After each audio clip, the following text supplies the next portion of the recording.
Hey there, tonight we're uncovering the diplomatic prowess of Benjamin Franklin, a tale where the truth is his charm and wit were as revolutionary as the ideas he championed. If these stories help you unwind, I'd love a quick like or subscribe, but only if they're genuinely working for you. I'm curious where in the world you're listening from, so drop your location and local time in the comments. It's amazing seeing our little community span the globe through these historical tales. Now settle in, maybe turn on some white noise or grab your favorite blanket, and let's drift into tonight's story together. Benjamin Franklin didn't exactly burst into the world with a diplomatic passport in hand, but he sure had a knack for turning life's lemons into a vat of lemonade, preferably served with a side of European treaties. Born in 1706 in Boston as the 10th son of a soap and candle maker, Franklin wasn't exactly destined for greatness. He was more likely to be elbow-deep in wax than rubbing shoulders with the likes of Voltaire. Young Benjamin's education was cut short at the ripe old age of 10. His father, Josiah Franklin, had 17 children. Yes, you heard right, 17, which meant the family budget was tighter than a pair of Victorian corsets.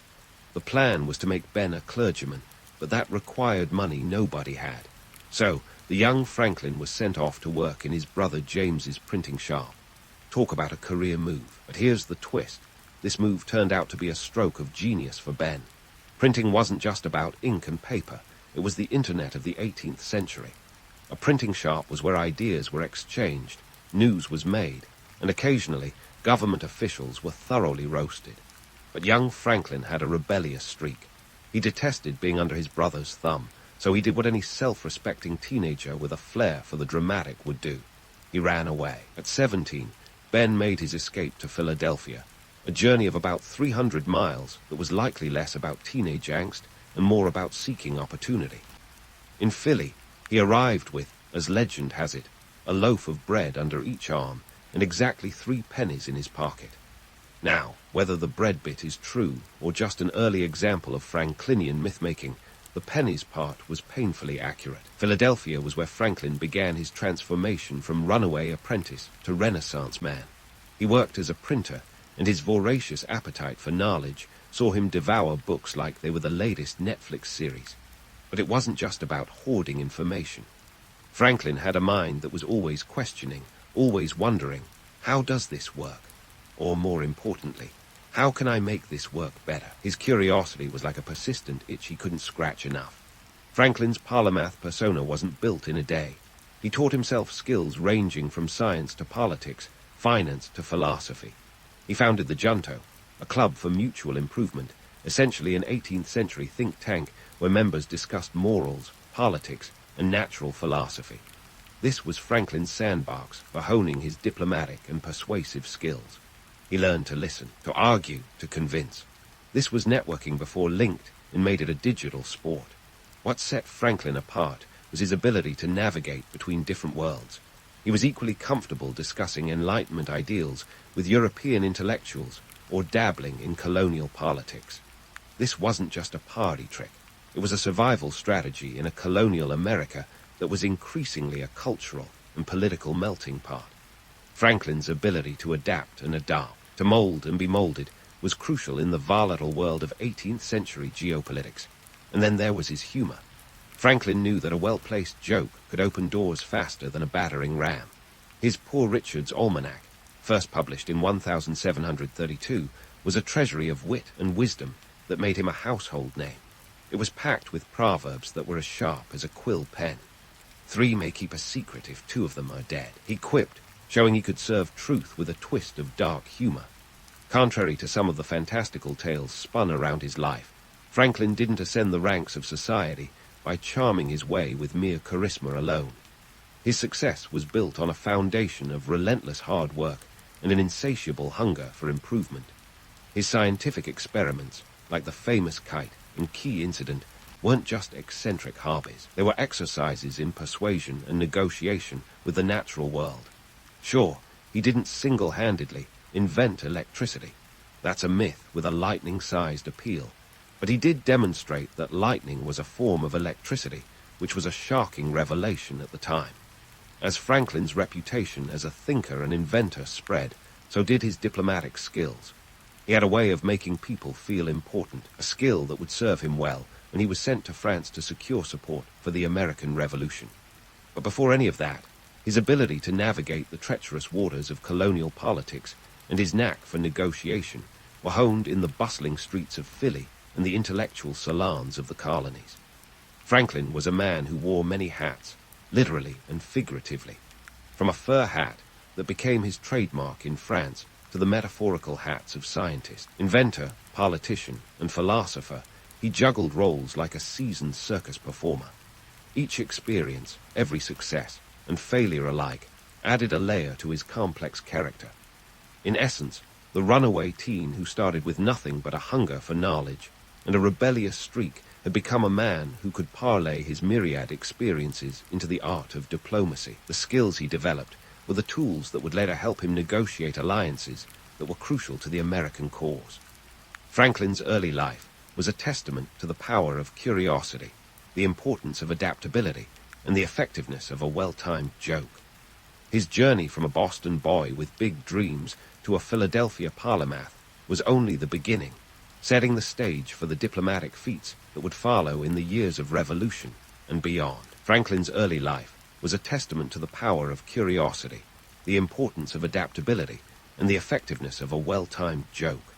His journey from a Boston boy with big dreams to a Philadelphia polymath was only the beginning, setting the stage for the diplomatic feats that would follow in the years of revolution and beyond. Now, let's plug into the scientific side of Franklin's genius, where he took quite literally to the skies with a kite and key, creating sparks that lit up more than just the dark. In the mid-1700, Franklin's fascination with electricity was as intense as a teenager discovering tick-tock, except Franklin was more about making sense of the world than going viral. His curiosity led him to conduct experiments that were both groundbreaking and a little bit bonkers. You've heard the kite and key story, right? Franklin, in a storm with a kite made from a silk handkerchief, no less, and a metal key, playing tag with lightning. It sounds like a tall tale, but it's mostly true, minus the part where he invented electricity. He didn't. What he did do was prove that lightning is a form of electricity, which was a revolutionary idea at a time when most folks thought it was just the wrath of Zeus. The year was 1752, and Franklin's work was electrifying Europe, where scientific circles were abuzz with this new world wizardry. But why was this such a big deal? Well, Franklin's experiments didn't just illuminate the skies.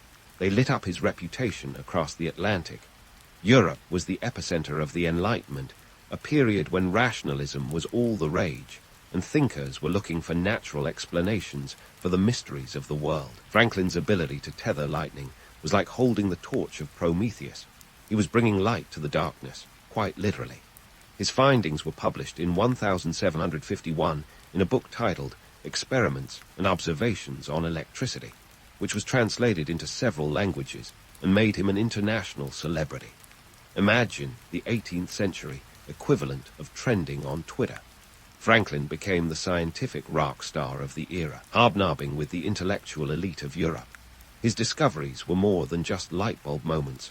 They were illuminating pathways for understanding the natural world, grounding the ethereal in empirical inquiry. But Franklin's scientific exploits didn't just end with electricity. His inventive mind churned out innovations like the Franklin stove, bifocal glasses, and even the odometer.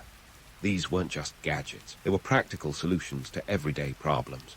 Franklin's genius lay in his ability to see the world's headaches and invent the aspirin, often with materials as simple as a pair of lenses or a humble stove. His inventions were the Swiss Army knives of their time, multifunctional and indispensable. As Franklin's fame spread, so did his diplomatic influence. By the time he set sail for France in 1776, his reputation had preceded him like the opening act of a concert. France was the place to be if you wanted to make noise about revolution. The American colonies needed an ally, and who better to woo France than the man who charmed lightning itself? Franklin's mission was to secure French support for the American Revolution, a tall order, but if anyone could do it, it was Ben, with his twinkling eyes and beguiling wit. Now, let's talk about the fur hat, the piece de resistance of Franklin's charm offensive in France. Picture it, Paris, the fashion capital of the world, and here comes Franklin, not in powdered wigs or silks, but in a rustic fur hat that was more Davy Crockett than Versailles. This wasn't just a fashion statement, it was a power move. Franklin's hat became a sensation, symbolizing American simplicity and rustic charm, starkly contrasting with the opulence of French aristocracy. It was a walking, talking social media post in an age when news traveled by horse and carriage. The hat, however, was just part of the Franklin package. His wit was his real secret weapon. He wielded humor like a painter uses a brush, creating masterpieces of diplomacy that were as much about building relationships as they were about securing deals. Franklin was a master conversationalist, and his salons in Paris became the intellectual hotspots, where ideas flowed as freely as the wine. He engaged with luminaries like Voltaire, and their conversations were the stuff of legend. Franklin once quipped to Voltaire, "If I owned both hell and Texas, I'd rent out Texas and live in hell." Okay, he didn't really say that, but you get the idea. Franklin's wit was sharp enough to shave with. His charm and intellect weren't just for show. They were strategic tools in the high-stakes game of 18th century geopolitics. France needed a cause to rally against Britain, and Franklin's presence was the spark that lit the revolutionary fuse. It wasn't just about securing funds and troops. It was about creating an alliance rooted in shared Enlightenment ideals. Franklin wasn't selling a rebellion.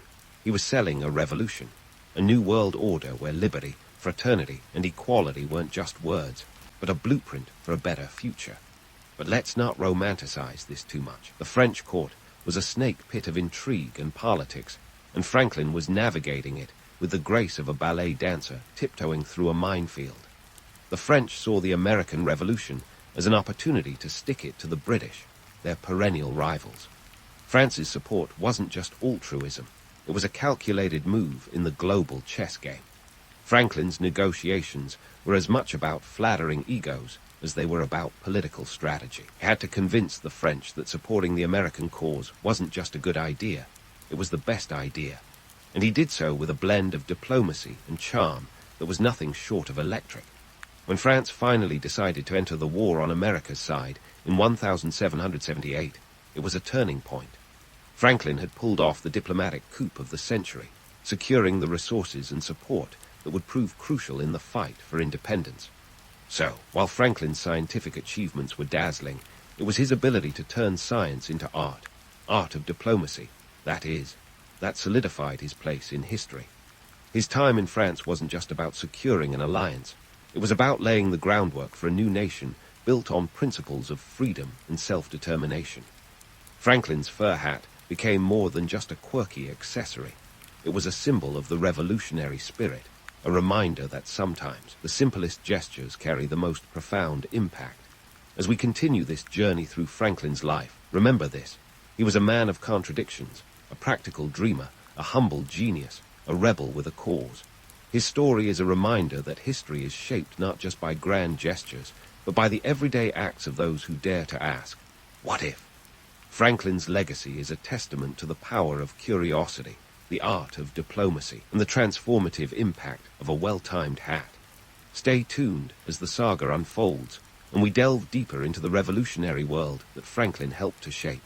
And so, with fur hat firmly in place and diplomacy skills sharper than a steak knife at a barbecue, Franklin embarked on his mission to secure French support. Now, let's be clear. Franklin wasn't just strolling into Versailles and tossing around revolutionary pamphlets like confetti. This was a high-stakes game of international poker, with Franklin bluffing like a Vegas pro. The stakes, monumental. The American colonies were like that scrappy underdog in every sports movie, full of heart but lacking resources. They needed France to step in as the wealthy benefactor, supplying money, troops, and naval support. Franklin knew the French court was teeming with Anglophobia, a sentiment as trendy as a Parisian café, and he used this to his advantage. After all, nothing bonds two countries like a mutual dislike for a third party. In 1778, Franklin achieved what every diplomat dreams of, a formal treaty. The Treaty of Alliance with France was signed on February 6th, and it was a game-changer. It wasn't just a piece of parchment, it was a lifeline to a struggling revolution.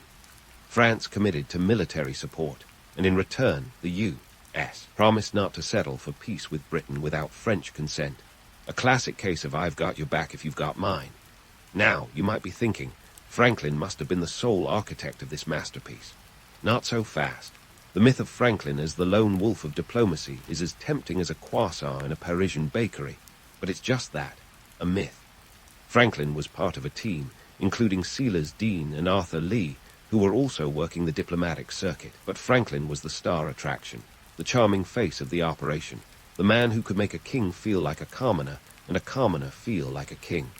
Behind the scenes, Franklin's tactics were as crafty as a fox in a henhouse. He wined and dined, utilizing his charisma to sway opinions and seal deals. And let's not forget the strategic use of American naval victories, which he flaunted like trophies at the French court. The capture of the British ship HMS Serapis by John Paul Jones in 1779 was one such victory that Franklin spun into a PR goldmine, proving the ragtag American Navy could indeed punch above its weight. Economically, this alliance was a shot of adrenaline straight to the heart of the American Revolution.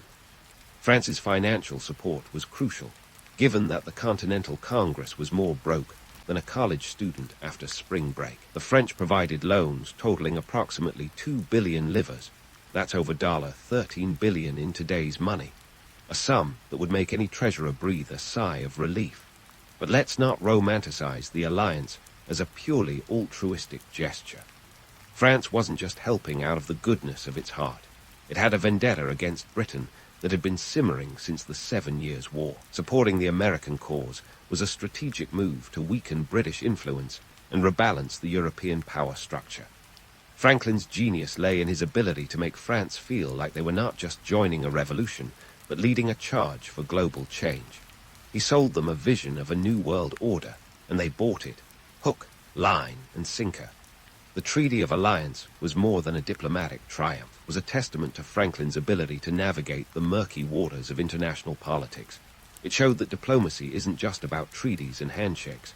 It's about understanding human nature, knowing when to flatter and when to apply pressure. Franklin understood that in the world of 18th century politics, sometimes the most effective weapon was not a sword but a smile. But as with any great story, there's a twist. While Franklin was basking in his diplomatic success, the home front was a different story.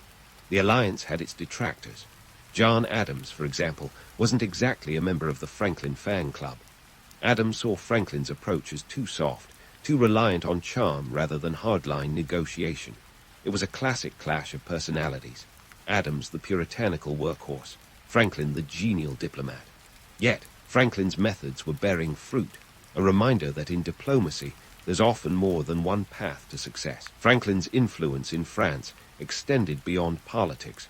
He became a cultural icon, a symbol of the American spirit and Enlightenment ideals. His face adorned everything from medallions to snuff boxes, and his likeness was more popular in France than baguettes.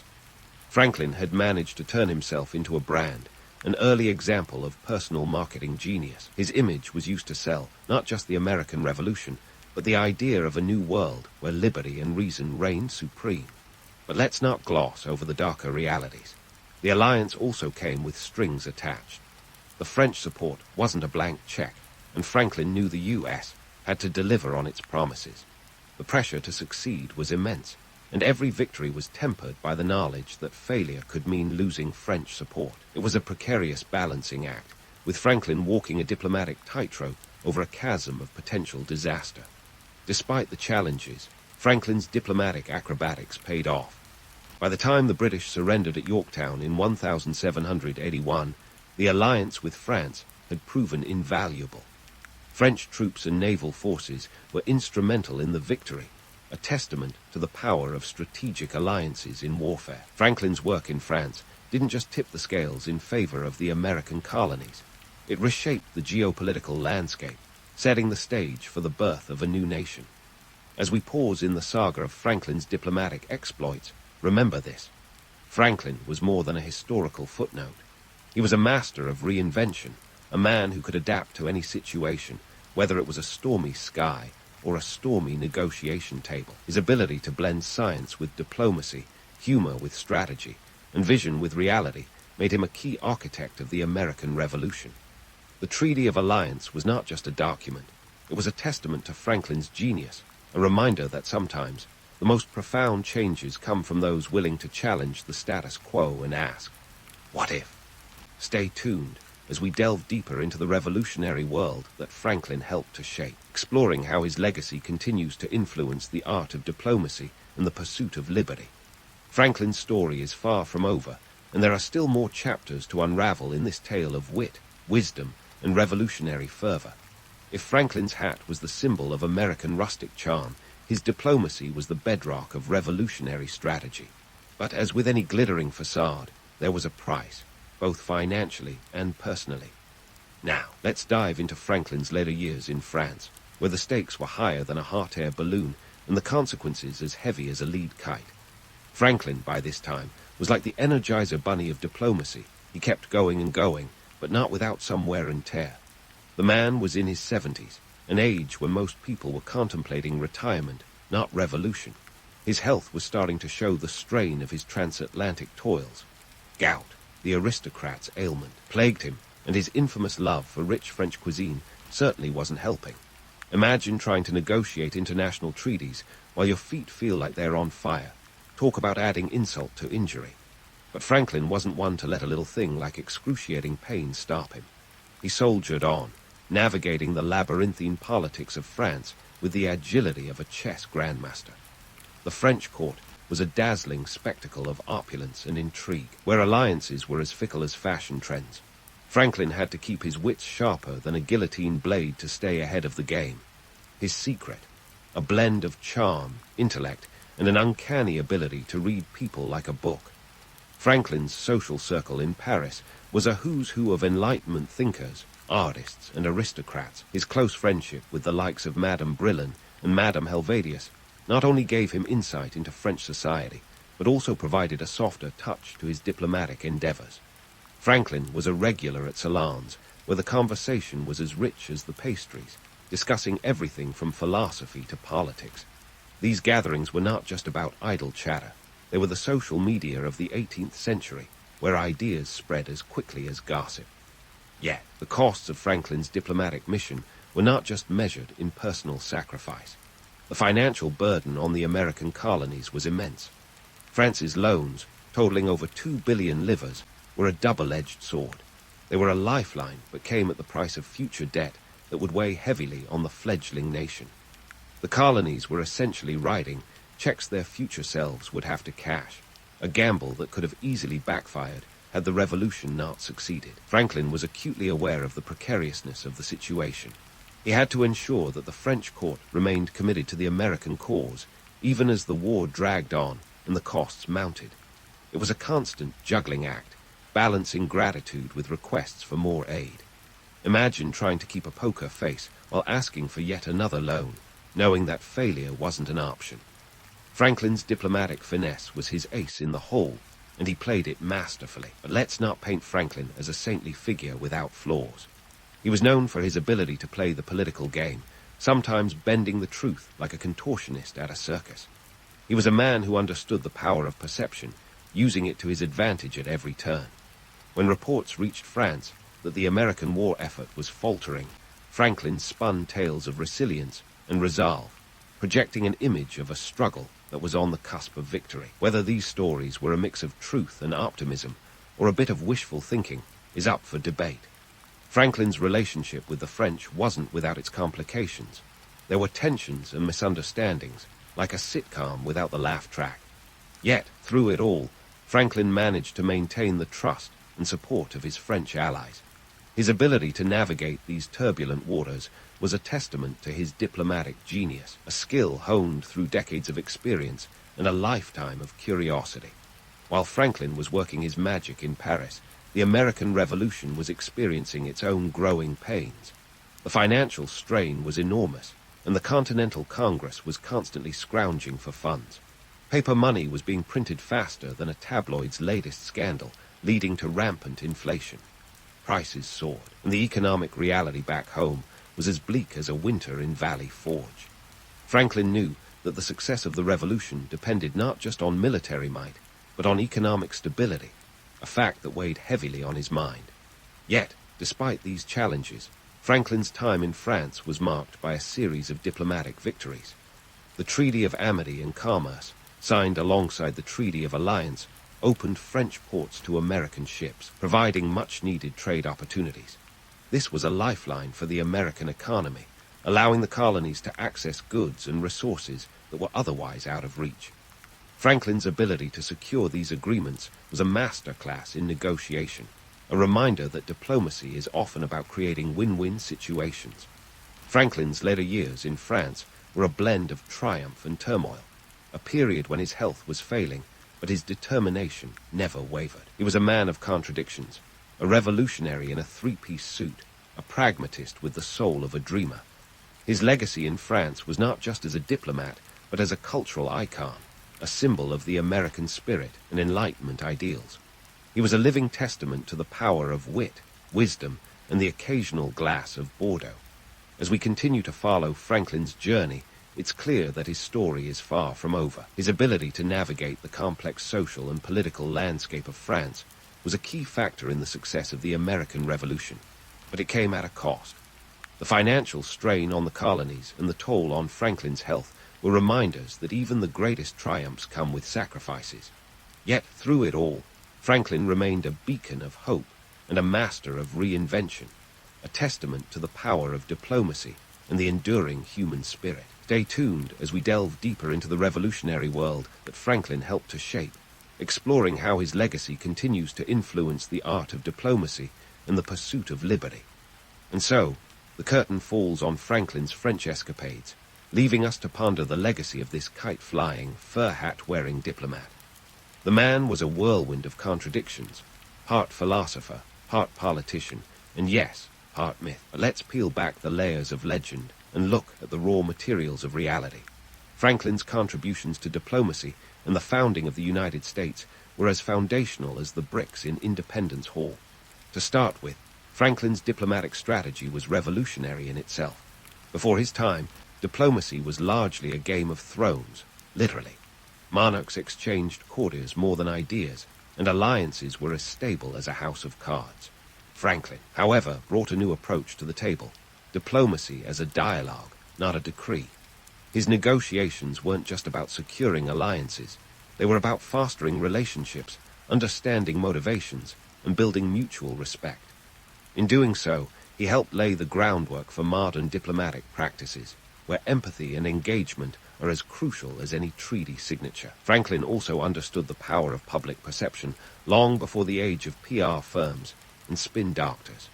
His self-fashioned image as the humble American sage was a masterstroke, capturing the imagination of the French public and their aristocratic leaders. He used this persona to sell the American Revolution not as a mere rebellion, but as a movement for universal human rights, a concept that resonated deeply in an Enlightenment-era Europe itching for change. Franklin was essentially the 18th century equivalent of a social media influencer, and he wielded his influence with finesse. But let's not get carried away with the idea of Franklin as an infallible hero of diplomacy. The man was as human as the rest of us, prone to the same foibles and missteps. Take his rocky relationship with John Adams, for instance. Adams, forever the grumpy uncle of the founding fathers, didn't always see eye to eye with Franklin's charm-over-chisel approach. He criticized Franklin's reliance on French goodwill, arguing that it was naive to think France's support was purely benevolent. In truth, France's support was as much about geopolitical chess as it was about revolutionary ideals. Franklin knew this, but he also knew that sometimes the best way to win a game is to let your opponent think they're playing a different one. Franklin's legacy as a statesman wasn't confined to the drawing rooms of Paris. Back home, his influence was felt in the drafting of the U.S. Constitution. Though he wasn't the principal architect, Franklin's role as a mediator and voice of reason during the Constitutional Convention of 1787 was pivotal. His knack for compromise and his belief in the greater good over personal gain helped steer the delegates through the choppy waters of debate and division. Franklin's presence was like a calming wind on a stormy sea, guiding the ship of state toward unity. Economically, Franklin's work in securing French loans was crucial to the survival of the American Revolution. The 2 billion livers in loans were like a financial lifeline thrown to a drowning man, allowing the colonies to sustain their fight against Britain. Yet this lifeline came with a weighty anchor of debt that would burden the new nation for years. Franklin was acutely aware of this, knowing that economic stability was as vital to independence as military victory. His efforts to ensure that American trade flourished under the new alliance were as much about securing the future as they were about winning the war. Let's also not forget Franklin's role in shaping the cultural fabric of America. His wit and wisdom, immortalized in Poor Richard's Almanac, were more than just folksy proverbs. They were a blueprint for the American identity. Franklin's sayings like, "An investment in knowledge pays the best interest," weren't just catchy, they were prescriptive, encouraging a culture of learning and self-improvement that would become a cornerstone of American values. In essence, Franklin was crafting the American dream before it even had a name. As we wrap up this whirlwind tour through Franklin's diplomatic career, let's bust a few myths while we're at it. Was Franklin a lone genius who single-handedly secured American independence? Not quite. He was part of a larger cast of characters, each playing their role in the revolutionary drama. Was he a flawless statesman? Hardly. He made mistakes, faced criticism, and navigated political pitfalls like the rest of his contemporaries. But was he a visionary who helped shape the world as we know it today? Absolutely. Franklin's legacy is a tapestry woven from the threads of curiosity, perseverance, and a touch of rebellion. He was both a product and a shaper of his time, embracing the Enlightenment ideals that fueled his quest for knowledge and his drive for change. His life was a testament to the power of asking, what if, and daring to pursue the answers. In a world where diplomacy often feels like a relic of the past, Franklin's approach remains as relevant today as it was in the salons of Paris or the halls of the Continental Congress. In the end, Franklin's story is a reminder that history is not just the tale of great men and grand gestures, but of complex individuals navigating an ever-changing landscape. His experiences as a runaway apprentice, a scientist, a diplomat, and a statesman were all chapters in a larger narrative, the story of a nation struggling to find its place in the world. Franklin's legacy is not just in the treaties he signed or the inventions he created, but in the lessons he left behind, that diplomacy is an art, that knowledge is power, and that a well-timed joke can sometimes change the course of history. And so, as we bid farewell to our fur-hatted hero, remember this. Franklin's life was a mosaic of contradictions and complexities, a true reflection of the human experience. His journey from the bustling streets of Boston to the opulent courts of Europe was one of transformation and triumph, a testament to the enduring power of wit, wisdom, and a little bit of lightning. In the prim and proper world of Victorian England, where the upper crust were polishing their silver, while the rest of the country was polishing off their gruel, a young woman named Florence Nightingale was about to turn societal expectations on their well-coiffed heads. Born in 1820 to a wealthy family that probably spent more on crumpets in a week than most did on rent in a year, Florence was expected to do what every respectable woman of her class did: marry well, host lavish dinner parties, and perhaps, if she was feeling particularly rebellious, dabble in a bit of charity work. But Florence had other ideas. She had this wild notion that she might want to do something with her life, something more meaningful than perfecting the art of the polite cough. Enter the world of nursing, a profession that at the time was less angel in white and more woman in mop cap with questionable hygiene practices. It was hardly the sort of thing a lady of her standing would consider. Yet Florence was drawn to it with the kind of curiosity that gets cats into trouble. Now, here's where it gets interesting. Her parents, William and Frances Nightingale, were not exactly thrilled about their daughter's ambition to trade tea parties for bedpans. They had visions of her marrying a nice lord, or at the very least, a baronet. But Florence, with her trademark tenacity, was not to be swayed. She had seen the state of hospitals, which were more like warehouses of the unwell, and she was determined to change that. Her family took a bit of convincing, to put it mildly. They were as skeptical as someone being offered a second-hand horse at a suspiciously low price. Florence wasn't completely alone in her quest, though. Enter Sidney Herbert, a close friend and member of Parliament, who was to Florence what an enthusiastic sidekick is to a superhero. Herbert saw the potential in what Florence wanted to achieve and provided her with the support she needed to pursue her unconventional career choice.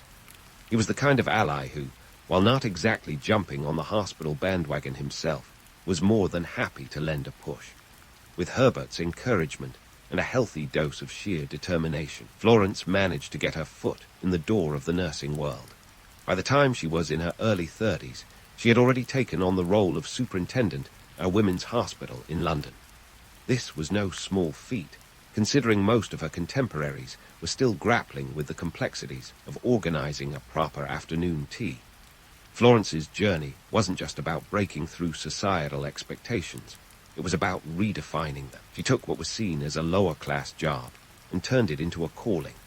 Her work would eventually lead to significant reforms in healthcare, but more on that later. For now, just know that Florence Nightingale was the kind of person who, when told she couldn't do something, heard it as a gentle suggestion to try harder. Her wealthy upbringing provided her with more than just a cushy lifestyle. It gave her access to education and the opportunity to travel. During her travels, she visited the Kaiserswerth Institute in Germany, a pioneering medical institution. There, she learned about the importance of hygiene and proper patient care, lessons that would later shape her groundbreaking work in the Crimean War. If Florence had been born into a different family, perhaps she would have been another cog in the Victorian social machine. But as it turned out, she was more of a spanner. Florence's story is not just one of professional triumph, but also of personal sacrifice. She never married, much to the chagrin of her mother, who probably had a list of eligible bachelors longer than a Victorian novel. Florence chose her career over traditional family life, a decision that was as radical as it was rare. In doing so, she paved the way for future generations of women who dared to choose their own paths. So, as we delve deeper into the life of Florence Nightingale, remember that her story is not just about reforming nursing or improving hospitals. It's about challenging the norms, defying expectations, and having the courage to pursue a path that others might not even see. Florence Nightingale wasn't just a woman with a lamp. She was a beacon of change in a society that desperately needed it. And if that isn't worth talking about, I don't know what is. Florence Nightingale wasn't just a woman with a lamp. She was a beacon of change in a society that desperately needed it. And if that isn't worth talking about, I don't know what is. Now, let's shift our focus to the Crimean War, a conflict that was less about grand strategy and more about grandiose incompetence. In 1854, Florence received a letter from her pal Sidney Herbert, who threw her the ultimate hospital pass. He asked her to lead a team of nurses to the military hospital at Scutari, near Istanbul.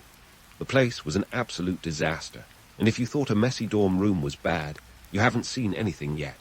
Welcome to Scutari, where the air was thick with the scent of misery and mold. The hospital was a former Turkish barracks, and as you can imagine, it wasn't exactly designed with healthcare in mind. Damp, dirty, and crowded, it housed over 4,000 soldiers, many of whom were battling not just war wounds, but diseases like cholera and typhoid. The mortality rate was staggering. Let's talk numbers. Nearly 42% of the soldiers admitted ended up in coffins rather than on the mend. If that doesn't paint a grim picture, I don't know what does. Florence arrived with her team of 38 nurses, ready to tackle the chaos head-on. But this wasn't a scene from a feel-good medical drama. The conditions were more horror show than heartwarming. Supplies were scarce, sanitation was non-existent, and the medical staff were overworked and overwhelmed. Imagine trying to perform surgery with rusty tools and minimal lighting, more sore than scrubs, if you will. Now, here's where Florence's legendary lamp comes into play. The image of her gliding through the wards at night with a lamp in hand has become the stuff of Victorian legend. But let's debunk the myth a bit. The lady with the lamp image is undeniably appealing, conjuring visions of a serene angel bringing light to the suffering. The reality, however, was far grittier. Florence's nightly rounds weren't just about providing comfort. They were a crucial part of her data collection process. She meticulously recorded the conditions and outcomes of her patients, transforming herself into the world's first healthcare analyst. She wasn't just counting sheep. She was counting the dead, the living, and the conditions that separated the two. Florence's data-driven approach was revolutionary. She created statistical models, Yes, with actual pie charts, to demonstrate the link between poor sanitation and high mortality rates. Her work laid the foundation for modern epidemiology, and she did it with the kind of determination that would make even the most ardent spreadsheet enthusiast blush. She once said, "To understand God's thoughts, we must study statistics," which, let's admit, is a pretty intense way to look at Excel sheets. But let's not sugarcoat it. Florence wasn't universally adored. Her reforms ruffled feathers among the male-dominated medical staff who weren't too keen on taking orders from a woman. They were about as thrilled as a cat being dragged to a bath. But Florence, with her steely resolve and no-nonsense attitude, pressed on. She demanded clean bandages, fresh air, and proper nutrition for the patients. She was like a pioneering project manager, and the hospital was her ultimate fixer-upper. Economic context played a crucial role too. The British government was shelling out a whopping £1 million a year on the war effort, and with public opinion turning sour, they needed a win. Florence's improvements at Scutari became a PR success story, a way to show the folks back home that something was going right, even if the war itself was a slog. Florence's work at Scutari wasn't just about saving lives. It was about proving that healthcare could be effective, efficient, and humane. Her reforms reduced the mortality rate from that horrendous 42% to just 2%. That's not just a statistic, it's a transformation. She turned a death sentence into a fighting chance, and all this before the age of modern medicine as we know it. Her achievements during the Crimean War were nothing short of revolutionary, but the lady with the lamp was more than just a comforting presence. She was a force of nature, challenging outdated practices and dragging Victorian medicine kicking and screaming into the future. So, as we continue to unravel the story of Florence Nightingale, remember that behind every legend, there's a relentless drive and a commitment to change that goes beyond the glow of a lamp. Florence wasn't just lighting the way, she was blazing a trail. Stay tuned for the next part, where we'll explore how her experiences in the war shaped her future endeavors and the lasting impact of her work on the world of healthcare. As Florence Nightingale returned to England, the war might have been over, but she was just getting started on her next battle, transforming British healthcare from a Dickensian nightmare to something resembling modern sanity. She wasn't about to rest on her laurels, or her lamp for that matter. No, Florence, with a penchant for data and a knack for rattling cages, was ready to shake things up.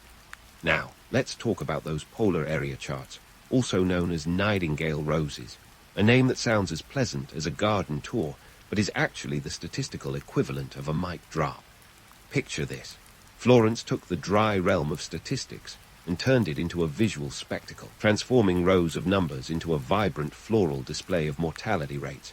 Her 1858 masterpiece, Diagram of the Causes of Mortality in the Army in the East, wasn't just a piece of art. It was a weapon of mass information. Each petal represented a month, with the size illustrating the number of deaths, color-coded to show causes. If Excel had a poster girl, Florence was it. Why was this revolutionary? Because these charts did what 1,000 lectures couldn't. They made statistics accessible, and dare I say, compelling. She took the abstract concept of disease prevention and painted it in stark, undeniable color. Numbers spoke, but Florence made them sing. Her visual data was a game-changer, turning the tide in public health debates by showing, quite literally, how unsanitary conditions were the Grim Reaper's best friend. Of course, not everyone was thrilled. The British military and government officials, who'd been blissfully ignoring the importance of hygiene, found themselves backed into a corner. Florence's data made it impossible to look the other way. But bureaucracy is as stubborn as a mule in a mud bath, and the resistance she faced was both comic and infuriating. Picture her trying to push through healthcare reforms with the efficiency of a tech startup while wading through the red tape of Victorian officialdom, a task akin to teaching a goat to waltz. Florence was undeterred. She shrewdly leveraged her network of influential friends, which was more impressive than a Victorian Rolodex. One of her key allies was Benjamin Jowett, the master of Balliol College at Oxford, who admired her statistical brilliance and reformist zeal. With such allies, Florence peppered the corridors of power with her findings, her correspondence as relentless as a spam email campaign. It wasn't just about informing, it was about transforming thought processes and practices. In 1860, Florence founded the Nightingale Training School at St. Thomas Hospital, London. This wasn't merely a school. It was a revolution in sanitary practices, education, and the professionalization of nursing. The curriculum was rigorous, focusing on hygiene, sanitation, and patient care. Think of it as the Hogwarts of healthcare, minus the wands, and with a lot more hand-washing. But let's not pretend it was all smooth sailing. The establishment wasn't exactly rolling out the red carpet. Florence's push for reform was met with the kind of enthusiasm one might reserve for a dentist appointment. The British medical community was dominated by men who looked at her with a mix of condescension and irritation. After all, who did she think she was, telling them how to run their hospitals? But Florence, armed with her trusty data and indomitable spirit, pressed on. Her work at the school set new standards in nursing care and inspired similar institutions worldwide. Graduates of the school became known as Nightingales, and they spread her gospel of cleanliness and compassion far and wide. It was like a benevolent army, marching under the banner of hygiene and humanity. Florence's influence wasn't confined to hospital walls. She had her sights set on public health reform across Britain. Her 1863 report, Notes on Hospitals, was a scathing critique of the appalling conditions in healthcare facilities. It was the Victorian equivalent of a whistleblower exposé, laying bare the grim realities of hospital care and offering a blueprint for reform. Think of it as a manifesto for change, one that left no stone unturned or unsterilized. Yet, despite her efforts, the wheels of government turned at the pace of a sloth on a lazy Sunday. Florence's calls for sanitation and reform were often bogged down by political dithering and penny-pinching, but the economic context was critical. Britain, eager to maintain its empire and industry, couldn't ignore the link between a healthy workforce and national prosperity. Florence made it clear, investing in public health wasn't just a moral imperative, it was an economic necessity. The post-war period saw Florence grappling with her own health issues. Her body, worn out from years of relentless work, began to rebel. But even from her sick, she was a force to be reckoned with, dictating letters, penning reports, and advising on public health policy. She was the ultimate work-from-bed icon, long before it became a pandemic necessity. Her interactions with government officials were a masterclass in persistence. If they thought a few walls of bureaucracy could deter her, they were sorely mistaken. Florence would have been the kind of person who, if told to take it easy, would have responded with a 30-page treatise on the virtues of diligent labor. And if they ignored her letters, she wasn't above sending a few more, each more pointed than the last. Her tireless advocacy eventually paid off. The Public Health Act of 1875, which addressed sanitation, housing, and disease prevention, bore the fingerprints of her influence. It was a legislative triumph that echoed her earlier work and laid the groundwork for the modern welfare state. But Florence, ever the realist, knew there was more to be done. She wasn't looking for accolades, she was looking for results. As Florence Nightingale's legacy continued to grow, so did her reputation as a reformer and innovator. Her work in transforming healthcare wasn't just about the here and now. It was about setting a course for future generations. She wasn't just fighting for reforms. She was fighting for a new way of thinking about health, humanity, and society. So, as we pause here in our journey through Florence's remarkable life, remember that behind every pie chart and reform, there was a woman who refused to accept the status quo. She was a trailblazer who didn't just illuminate the darkness. She envisioned a brighter, healthier future for everyone. As we look ahead to the next part of her story, consider how her legacy continues to impact us today. Hold that thought, because there's much more to come. Florence Nightingale wasn't done yet, and neither are we. Stay tuned. As we dive deeper into Florence Nightingale's legacy, it's important to recognize that her later life wasn't just a victory lap around the corridors of healthcare reform. No, Florence was far from resting on her laurels or even her meticulously organized notes. She was on a mission to build a new generation of nurses, one that would leave the old image of nursing as a job for the untrained and barely sober, buried in the past where it belonged. In 1860, Florence established the Nightingale Training School at St. Thomas Hospital in London.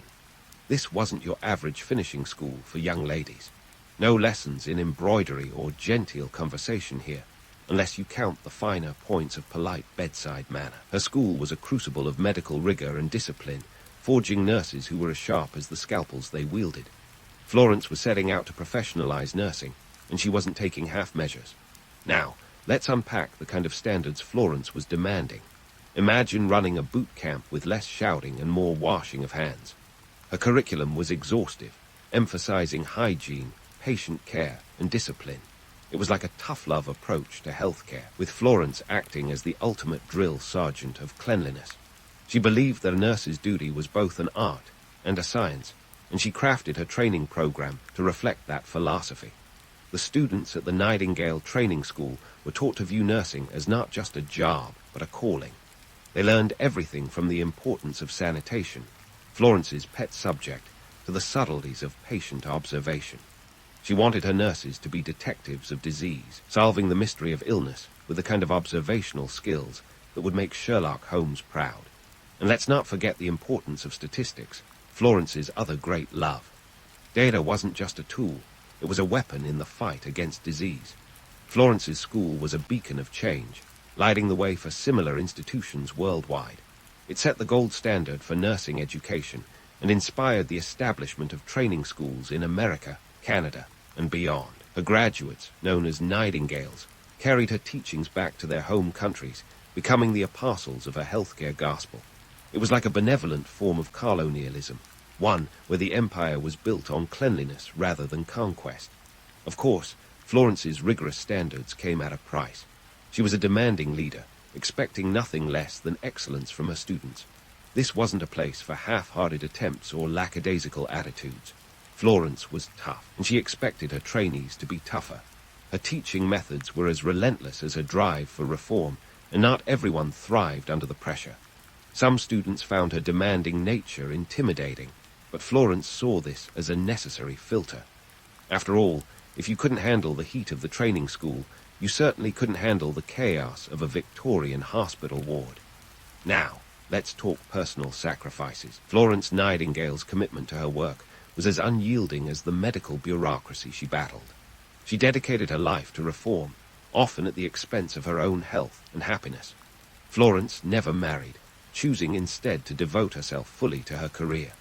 It's a familiar tale of personal sacrifice for professional achievement, one that resonates even today. In a world that often expected women to choose between family and career, Florence was blazing her own trail. Her health deteriorated over the years, a cruel irony for someone who spent her life advocating for the health of others. By the time she reached her later years, Florence was largely bedridden, suffering from what was believed to be chronic fatigue syndrome, though she continued to work from her home. She was the 19th century equivalent of a remote worker, dictating letters and writing reports from her sick, her mind as sharp as ever even if her body was not. But even in her weakened state, Florence's influence was undeniable. She was a consultant to governments and institutions, offering her expertise on military hospitals and public health reforms. Imagine being so influential that the British government takes your advice while you're in your pajamas. Her work transcended her physical limitations, a testament to her indomitable spirit and unwavering dedication. Let's not forget the economic context that shaped her later work. The Victorian era was a time of rapid industrialization and urbanization, leading to overcrowded cities, and you guessed it, public health nightmares. Florence saw the connection between a healthy population and a prosperous nation, and she wasn't shy about pointing it out. She argued that a nation's strength lay in its people, and that investing in their health was investing in the future. It was a forward-thinking perspective that combined compassion with cold, hard economics. Florence's legacy in nursing education is monumental. She redefined what it meant to be a nurse, transforming the profession from a last resort into a respected and vital part of the healthcare system. Her training school set the precedent for modern nursing education, emphasizing the importance of knowledge, skill, and empathy. Her influence extends far beyond the hospital walls, shaping the very foundations of modern healthcare. As we pause to reflect on Florence's remarkable life, it's clear that her story is far from over. Her pioneering work laid the groundwork for future generations, setting a course for a more humane and effective healthcare system. Florence Nightingale wasn't just a reformer. She was a visionary, seeing possibilities where others saw only problems.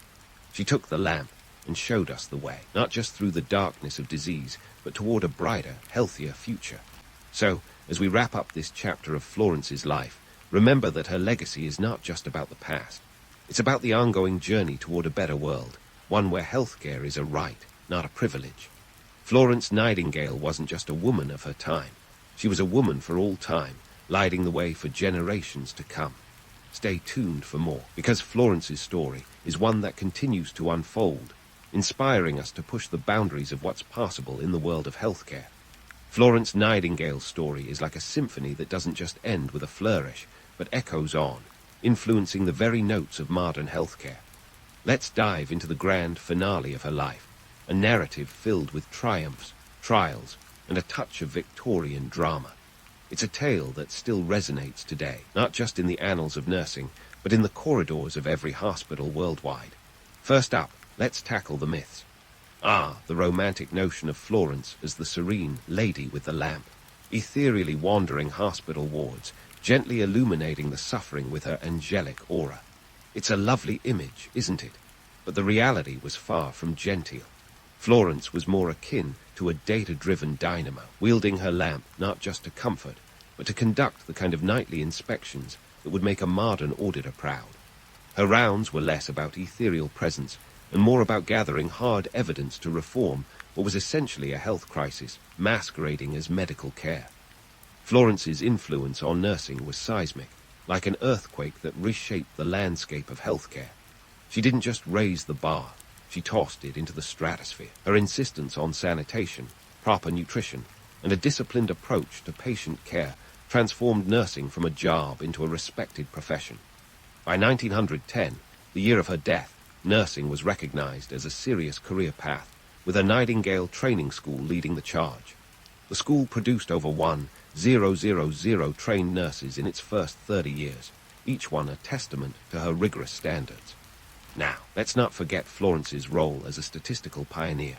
While it's easy to get lost in the glow of her lamp, her real light was shone through numbers. She was obsessed with data long before it was cool, using statistics to unveil the grim truth about hospital conditions. Her Nightingale rose diagrams were revolutionary, turning dry data into vivid visuals that laid bare the lethal consequences of poor sanitation. These weren't just pretty pictures. They were powerful tools that forced the British government to confront its failings in public health. Economically, Florence's work was profound. The Victorian government, eager to maintain its global dominance, couldn't ignore the economic benefits of a healthy population. Her findings on disease prevention and sanitation weren't just about saving lives. They were about saving money. A healthy workforce meant productivity, and productivity meant prosperity. Florence wasn't just appealing to hearts and minds. She was hitting them where it hurt, the wallet. But let's not gloss over her personal struggles, because the woman behind the legend faced her own battles. Florence's later years were marked by relentless illness. She suffered from a variety of ailments, including brucellosis, likely contracted during the Crimean War, which left her bedridden for much of her life. Yet, even from her sick, she continued to challenge the status quo, proving that influence isn't bound by physical limitations. Her pen was mightier than her ailments, and she wielded it with precision. Florence's correspondence was legendary. She churned out letters and reports with the kind of fervor that would put a modern influencer to shame. These weren't mere niceties. They were meticulously crafted arguments for reform. Her written words reached the highest echelons of power, influencing decisions on everything from hospital designs to military healthcare policies. She was a one-woman lobbying machine, advocating for change with a tenacity that was as inspiring as it was unyielding. It's crucial to recognize the socio-political backdrop of Florence's work. The Industrial Revolution was transforming Britain into a heaving mass of urban sprawl, bringing with it both economic opportunity and public health crises. Florence saw the connection between societal well-being and national strength. Her campaigns for health reform weren't just about the here and now. They were about securing a future where public health was a pillar of national policy, not just a footnote. As we wrap up this journey through Nightingale's life, her legacy is as relevant as ever. Imagine walking into a modern hospital, sanitized, efficient, staffed by trained professionals. You have Florence to thank for that. Her insistence on hygiene and proper care set standards that have endured for over a century. She wasn't just a reformer. She was a visionary, seeing a future of healthcare that valued human life above all else. In the end, Florence Nightingale wasn't just a woman with a lamp. She was a beacon of change, a pioneering statistician, and a relentless reformer. Her legacy is woven into the very fabric of modern healthcare, a testament to what one determined individual can achieve against the odds. As we consider her impact, let's remember that her story isn't just a relic of the past. It's a call to action, a reminder that the fight for better healthcare never truly ends.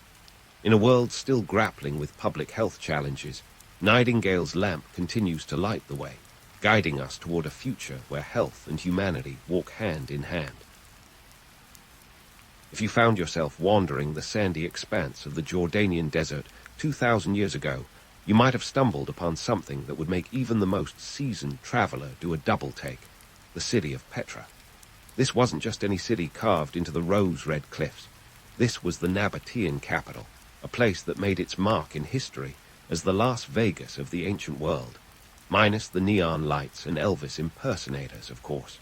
Instead, it was a wonderland of rock-cut architecture, bustling markets, and a testament to the Nabataeans' genius at turning geographical lemons into architectural lemonade. Now, here's the kicker. Petra is smack dab in what many would generously call the middle of nowhere. But did that stop the Nabataeans? Absolutely not. These folks had a knack for making the desert their playground. They didn't just survive in harsh conditions, they thrived, turning their arid backyard into an economic powerhouse. You see, Petra wasn't some backwater outpost. It was the thriving hub of a trading empire that stretched its influence across the ancient world. Think of it as the Wall Street of the desert, only with more camels and fewer stockbrokers. What truly set Petra apart was its strategic location. The city was nestled in a valley surrounded by towering sandstone cliffs, making it a natural fortress. But the real genius was in how the Nabataeans positioned Petra at the crossroads of major trade routes. Imagine the Silk Road meeting the Spice Road and throwing a party for every merchant in between. Everything from frankincense to myrrh, silk to spices, passed through Petra, lining its coffers with enough wealth to rival the GDP of a small country. And while today's investors are all about tech startups and cryptocurrency, back then, the Nabataeans were the ones to watch if you wanted to get in on the ground floor of the incense boom. But how did they pull off such a feat in a place that gets less annual rainfall than your average houseplant requires? Well, friends, that's where the Nabataeans' true brilliance shone. They mastered the art of water management like nobody's business. Using a complex system of dams, cisterns, and aqueducts, they captured every precious drop of rainwater. This wasn't just about staying hydrated. It was about transforming Petra into a lush oasis capable of supporting a thriving population and accommodating the constant influx of traders. It was like an ancient version of Sim City, but with a lot more sand. And let's talk about those rock-hewn facades that Petra is famous for. The Nabataeans were the Michelangelos of the desert, chiseling monumental structures directly into the sandstone cliffs. The most famous of these, the treasury, or Alcazne, isn't really a treasury at all. No gold stashed behind those columns. The legend of it being a hiding place for treasure is just that, a legend. But it's a great story to tell tourists, and one that keeps the mystery alive. In reality, it was probably a royal tomb or a temple, reflecting the Nabataeans' penchant for leaving their mark in grand style. But beyond the grandeur and the glamour, there was a harsh reality to life in Petra. The Nabataeans were savvy traders and brilliant engineers, but they were also a product of their environment. They had to contend with the limitations of desert living, including the constant threat of water scarcity and the ever-looming possibility of invasion. Yet, they managed to keep the city thriving for centuries. They even cut lucrative deals with neighboring powers like the Romans, who eventually annexed Petra in 106 AD. The transition was smooth enough, but it marked the beginning of the end of Nabataean autonomy. So, what can we take away from this tale of desert ingenuity? Petra is more than just a pretty face carved into rock. It's a testament to human resilience and innovation, a reminder that even in the most unlikely of places, creativity can turn obstacles into opportunities. The Nabataeans didn't just build a city, They built a legacy that continues to captivate us, proving that sometimes the middle of nowhere is exactly where you need to be.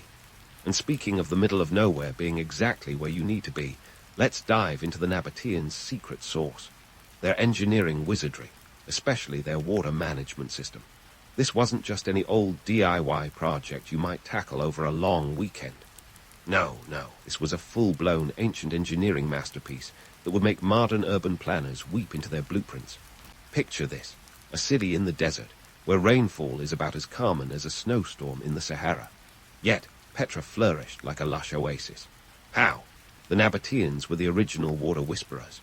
They had the uncanny ability to capture every precious drop of H2O that dared to fall from the sky. It's like they turned the entire city into one giant rain barrel. They built a network of aqueducts and channels that would make the Romans do a double take. And let's be honest, the Romans weren't exactly amateurs when it came to aqueducts. These Nabataean channels were meticulously crafted, strategically positioned to capture rainwater from the surrounding mountains and funnel it down into the city. We're talking about a system that extended over 200 kilometers, snaking its way through the rugged terrain like a serpentine lifeline. Modern cities with chronic water shortages could probably learn a thing or two from these ancient engineers.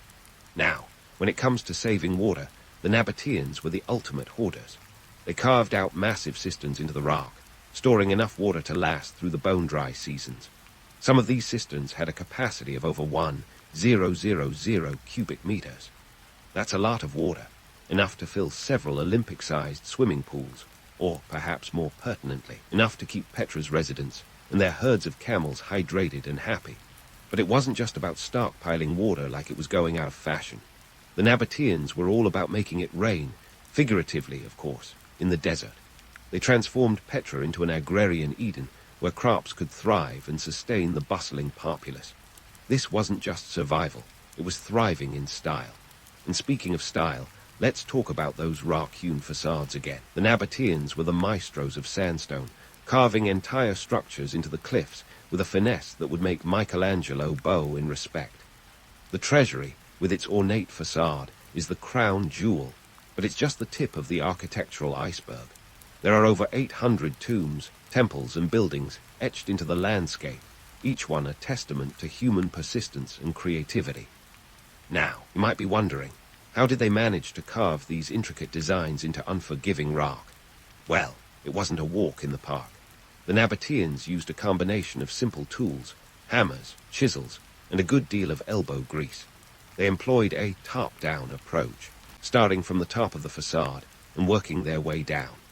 This method not only reduced the risk of damaging the intricate carvings, but also kept the sand from collapsing on their work mid-chisel. But here's where things get really interesting. Despite their incredible achievements, the Nabataeans weren't exactly flaunting their architectural prowess for the sake of vanity. These structures had practical purposes, tombs, temples, and living spaces that served the needs of a thriving city. The grand facades were a byproduct of their function, not the other way around. It's like building a mansion, but making sure it's also a bomb shelter. Practicality meets panache. Despite their ingenuity, the myths surrounding Petra often overshadow the hard realities the Nabataeans faced. Sure, the tales of hidden treasures and lost cities are tantalizing, but they can obscure the fact that maintaining such an advanced infrastructure in the harsh desert climate was a constant challenge. Water systems required regular maintenance, and the looming threat of natural disasters like flash floods meant that complacency was not an option. These were not just ancient dreamers, they were pragmatic problem solvers. As time marched on, Petra's importance as a trade hub began to wane. The rise of new trade routes and the Roman Empire's expansion meant that the city's strategic location wasn't the gold mine it once was. Yet, the legacy of the Nabataeans lived on, etched into the very rocks they transformed. Their story is a testament to human ingenuity, a reminder that with enough creativity and determination, even the most inhospitable environments can become havens of civilization. So, as you wander through the ancient streets of Petra, marveling at the towering facades and wondering about the people who once thrived there, remember that this wasn't just a city. It was a masterpiece of engineering, a testament to the power of innovation and resilience. The Nabataeans didn't just build a city in the desert. they conquered it, leaving behind a legacy that continues to captivate and inspire. And as we've seen, sometimes it takes a little ingenuity to make it rain in the desert.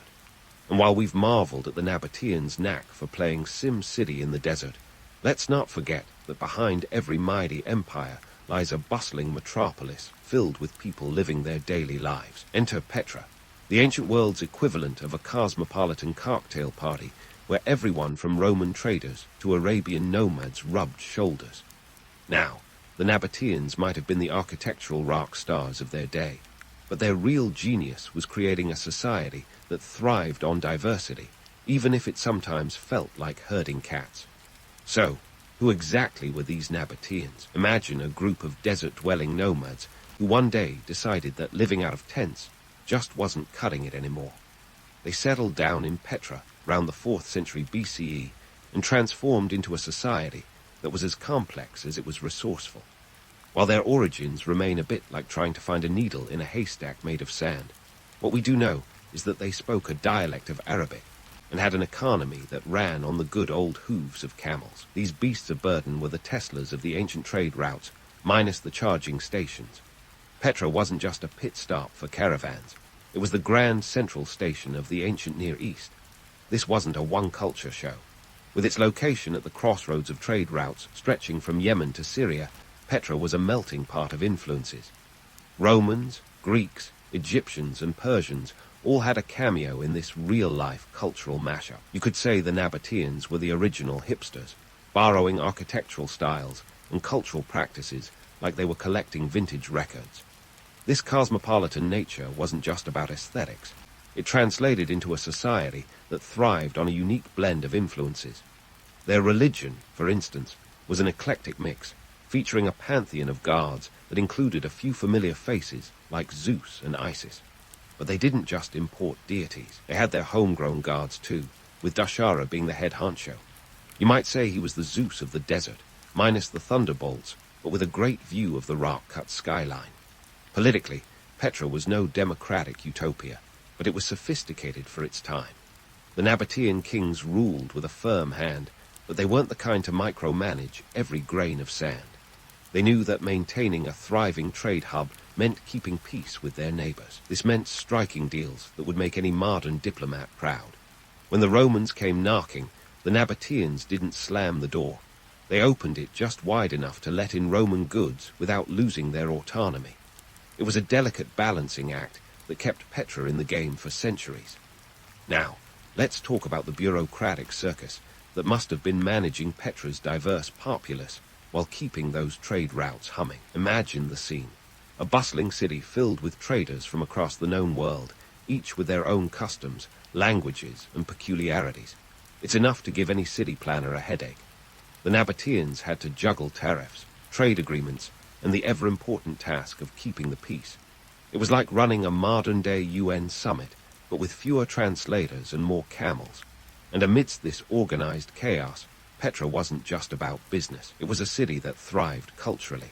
With influences pouring in from all sides, the Nabataeans were like cultural magpies, picking and choosing elements that suited their fancy. Their art, architecture, and even their way of life reflected a society that was open to the world while maintaining its own unique identity. Yet, for all its grandeur and diversity, life in Petra wasn't all rock-cut palaces and trade riches. Harsh realities of desert living were never far away. Water scarcity, political tensions, and the constant need to maintain those precious trade routes meant that the Nabataeans had to be as adaptable as the shifting sands. They were masters of making the best out of a tough situation, a testament to human ingenuity and the relentless pursuit of survival. As we delve deeper into Petra's social and political tapestry, it's clear that the Nabataeans didn't just carve out a city. They carved out a way of life that was as resilient as it was innovative. Their story is one of balance, between tradition and innovation, autonomy and influence, survival and prosperity. It's a dance that, much like their aqueducts, required precision, planning, and a whole lot of grit. So, as we continue this journey into the heart of Petra, remember that this ancient city wasn't just a backdrop for a chapter in history. It was a stage where the drama of human achievement unfolded, where cultures clashed and blended, and where the echoes of a remarkable civilization still resonate, reminding us that sometimes the most extraordinary stories are etched not in stone tablets, but in the sands of time. As we continue this journey into the heart of Petra, it's tempting to let our imaginations run wild, fueled by the myths and legends that have cloaked this ancient city in mystery. Cue Indiana Jones, galloping through the treasury's iconic facade, dodging booby traps in search of the Holy Grail. Thanks to Hollywood, Petra's become synonymous with hidden treasures and ancient secrets. But let's hit pause on the Spielberg fantasy and peel back the layers of cinematic smoke and mirrors. First off, let's debunk the whole lost city trope. Petra was never really lost, in the way the movies would have you believe. Sure, it fell off the radar of Western scholars for a while, but locals always knew it was there. I mean, it's not like you could just lose an entire city carved out of rock, right? It wasn't until Swiss explorer Johann Ludwig Burckhardt disguised himself as an Arab in 1812 and convinced a guide to take him to the site that Petra re-emerged on the Western map. His discovery ignited a frenzy of scholarly interest and laid the groundwork for the tourism boom we see today.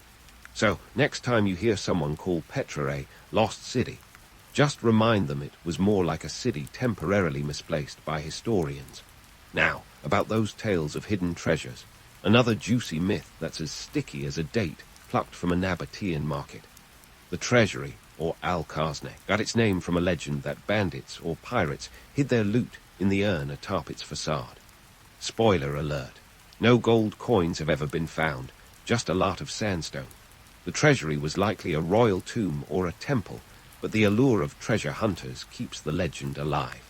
It's a classic case of the tale being more valuable than the treasure itself, a testament to the Nabataeans' marketing genius. They knew that a good story could be as valuable as a caravan of incense. Speaking of marketing, the Nabataeans were the original brand strategists, turning Petra into the it destination of its day. Imagine the Instagram posts, chilling at the treasury hash dessert vibes. They capitalized on Petra's mystique, drawing traders and tourists alike. The city's reputation was its greatest asset, a veritable ancient PR campaign that kept the caravans coming and the coffers full. But even the best campaigns have their expiration dates. The decline of Petra wasn't some dramatic, overnight collapse. Think of it more as a slow fade, like a favorite tune slipping off the charts. Several factors conspired against it. First, the Romans, who annexed the Nabataean kingdom in 106 AD, developed new trade routes that bypassed Petra. The city's strategic importance dwindled as the Romans expanded their empire, and Petra's role as a trade hub waned like a camel without a compass. Add to that the environmental challenges. Petra's ingenious water management systems required constant upkeep, and flash floods were a persistent threat.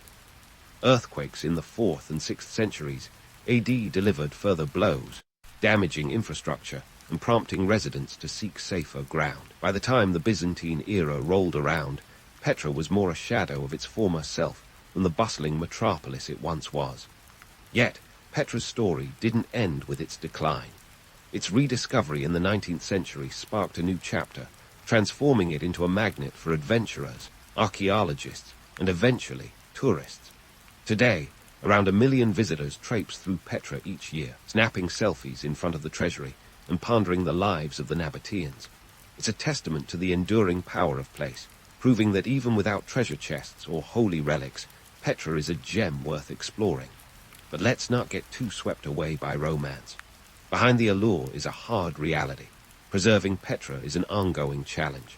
The very tourists who flock to admire its beauty also contribute to its wear and tear. Conservation efforts are critical to ensure that future generations can marvel at this ancient wonder. It's a balancing act that would make any Nabataean king proud, maintaining the allure of Petra while safeguarding its future. So, while the myths and legends have their charm, the real story of Petra is one of resilience and reinvention. It's a reminder that history is often more complex than the tales we weave. The Nabataeans didn't just carve a city out of rock. They carved a legacy that continues to captivate us, a testament to the power of human ingenuity and the stories that shape our understanding of the past. As we leave this chapter open for more exploration, remember, sometimes the best treasures are the stories themselves. So, as we close the sandstone curtain on our journey through Petra, let's reflect on why this ancient wonder continues to capture our collective imagination. Is it the allure of a city carved from the very bones of the earth, the whispers of long-lost trade secrets riding the desert wind, or simply the audacity of human ambition etched into rock? Whatever the reason, Petra stands as a testament to what can be achieved when creativity meets necessity in a landscape that seems to defy both. Now, before we romanticize it as just a pretty backdrop for Instagram influencers and Hollywood blockbusters, let's break down why Petra still matters today. It's a story of resilience, a narrative that says, even when the chips are down, you can always carve your way to greatness. The Nabataeans weren't just carving facades, they were chiseling out a legacy. They turned a barren desert into a bustling metropolis, a feat as impressive as finding Wi-Fi in the Sahara. Petra's enduring appeal lies not only in its grandeur, but in the lessons it offers. It's a case study in sustainable urban planning that modern city planners could stand to take notes on. Imagine a city today that could capture and store every drop of rain, enough to last through seasons of drought. The Nabataeans managed this with their intricate water management systems, crafting a hydraulic marvel that rivals even our modern-day infrastructure. Their aqueducts and cisterns were built with such precision that you could almost hear them whisper, "Why waste water when you can recycle it?" And let's talk about their knack for sustainable living. The Nabataeans were the original eco-warriors, long before it was cool. They harnessed the natural resources around them, using the sun-baked cliffs as both canvas and construction material. Their rock-cut architecture was not just about aesthetics. It was about blending with the environment. They used the natural insulation of the cliffs to regulate temperature, a feature that would make today's green architects nod in approval. But Petra isn't just a monument to the Nabataeans' engineering prowess. It's a beacon of cultural fusion. The city was a melting pot where diverse cultures came together, a bit like the ancient world's version of New York City, minus the bagels. Petra was a marketplace of ideas, where Roman columns met Arabian arches and Greek gods shared space with desert deities. This amalgamation of influences gave Petra its unique identity, making it a testament to the power of cultural exchange. In the grand tapestry of history, Petra is a reminder that innovation often springs from adversity. The Nabataeans didn't have the luxury of fertile land or abundant resources, yet they thrived. They turned obstacles into opportunities, much like lemonade from those proverbial lemons. It's a narrative that resonates today, especially in a world grappling with climate change and resource depletion. The Nabataean story is one of adaptation, a lesson in making the desert bloom against all odds. And as we ponder Petra's legacy, it's worth considering how we can channel some of that ancient ingenuity.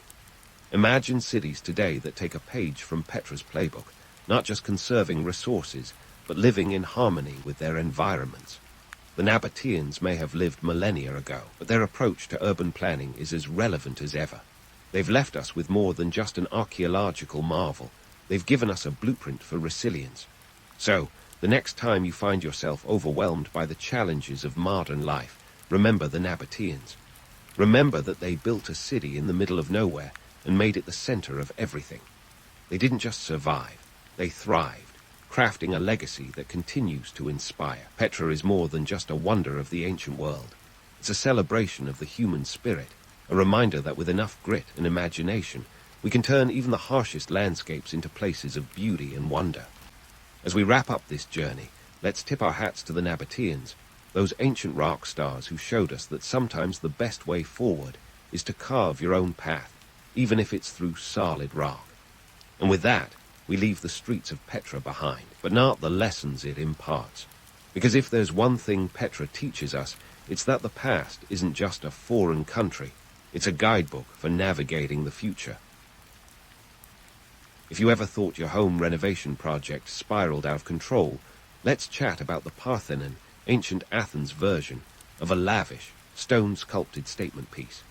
Constructed in 447 BC, this marble marvel was commissioned by the ambitious Pericles, a guy who knew how to throw a citywide party with someone else's money. You see, Athens wasn't just aiming to build another temple. They were gunning for the architectural equivalent of a mic drop. The Parthenon wasn't born out of a spontaneous urge to play with limestone and Doric columns. Oh no, it was very much a calculated move, both politically and economically. To get a sense of their vision, we need to imagine the Acropolis as Athens' high-end real estate, and the Parthenon as the ultimate status symbol. Construction kicked off as part of Pericles' grand strategy to cement Athens' dominance. He wasn't just building a temple, he was constructing a billboard for Athenian power and wealth. Now, about that price tag. The Parthenon cost a jaw-dropping 469 silver talents. For those of us who don't carry ancient Greek currency in our pockets, that translates to something like $7 billion today. Yes, billion with a B. That's the kind of cash that makes modern defense budgets look like pocket change. And just like today, such extravagant spending had its share of skeptics. Some Athenians were less than thrilled with Pericles splurging on marble while the city still had potholes. But hey, let's be real. Who can resist a shiny new temple? Especially when it's funded by the Delian League treasury, a communal pot of gold meant to defend Greece against Persia. It's like a group of friends pooling money for an emergency fund, and one deciding to buy a sports car instead. Pericles' political savvy was to use those funds to fortify Athens' cultural and military might, convincing his peers that this was the best way to safeguard their future. And of course, to leave a legacy that would outlast them all. Yet, while Pericles was busy gilding Athens' proverbial lily, it's worth noting that stories of the Parthenon's architectural perfection often get a bit embellished. Sure, the Parthenon's design has been hailed as an epitome of harmony and symmetry, but let's not get too starry-eyed. The Greeks employed some neat optical illusions, like subtly curved columns and a sloped floor, to make the structure look perfectly straight. It's like an ancient Instagram filter for buildings, ensuring the edifice looked flawless from all angles. And before you get too swept away by the romance of Greek craftsmanship, consider this. Those artisans weren't all voluntary participants in a cultural renaissance. Many were enslaved or heavily indebted workers, laboring under the scorching sun. So, while the Parthenon shines in our minds as a beacon of art and philosophy, it's also a testament to the complexities of ancient society, where glory often came at a hefty human cost. This wasn't just a passion project for Pericles, it was a political gambit. By channeling resources into such monumental architecture, he was essentially saying, look at us, we're Athens, and we're here to stay. This wasn't just about worshipping Athena, the city's patron goddess. It was about asserting dominance in the Greek world, a flex of cultural muscle that would echo through history. So, the next time you see a picture of the Parthenon, remember that it's more than just a pretty pile of stones. It's a story of ambition, political maneuvering, and artistic illusion. And while it stands as a symbol of ancient glory, it's also a reminder that even the grandest projects come with their share of drama and disputes. Who knew a bunch of marble columns could tell such a compelling tale? If you think the Parthenon's just another relic of Greece's golden age, think again. This iconic structure is a masterclass in the art of making things look perfect, even when they're not. The columns, for example, are like the original influencers of architecture, posing flawlessly for the ancient world's equivalent of Instagram. But in reality, they're about as straight as a politician's promise. These Doric columns lean ever so slightly inward, while the ones on the corners are just a tad thicker. It's all part of a clever trick known as entarses, designed to counteract the optical illusion that would otherwise make the columns appear thinner in the middle. That's right, the Greeks were gaming the system long before Photoshop was a thing. And if you're thinking this was a happy accident, think again. The whole structure is a symphony of imperfection. The floor of the Parthenon isn't flat, it's gently curved, rising slightly in the center, like a marble hill pretending to be a plane. These optical refinements ensured that the Parthenon appeared straight and level from any angle, a feat of engineering that would make even the most seasoned architect do a double take. Now, let's talk about the labor force behind this architectural wonder. It wasn't just a team of artisans who woke up one morning and decided to chisel some marble. Nope, the workforce was composed largely of slaves and medics, foreign residents of Athens, who were basically the gig workers of ancient Greece. These folks toiled away under the scorching Mediterranean sun, carving out history one block at a time. Imagine spending your days hauling slabs of marble while wearing a toga, the ancient world's equivalent of business casual.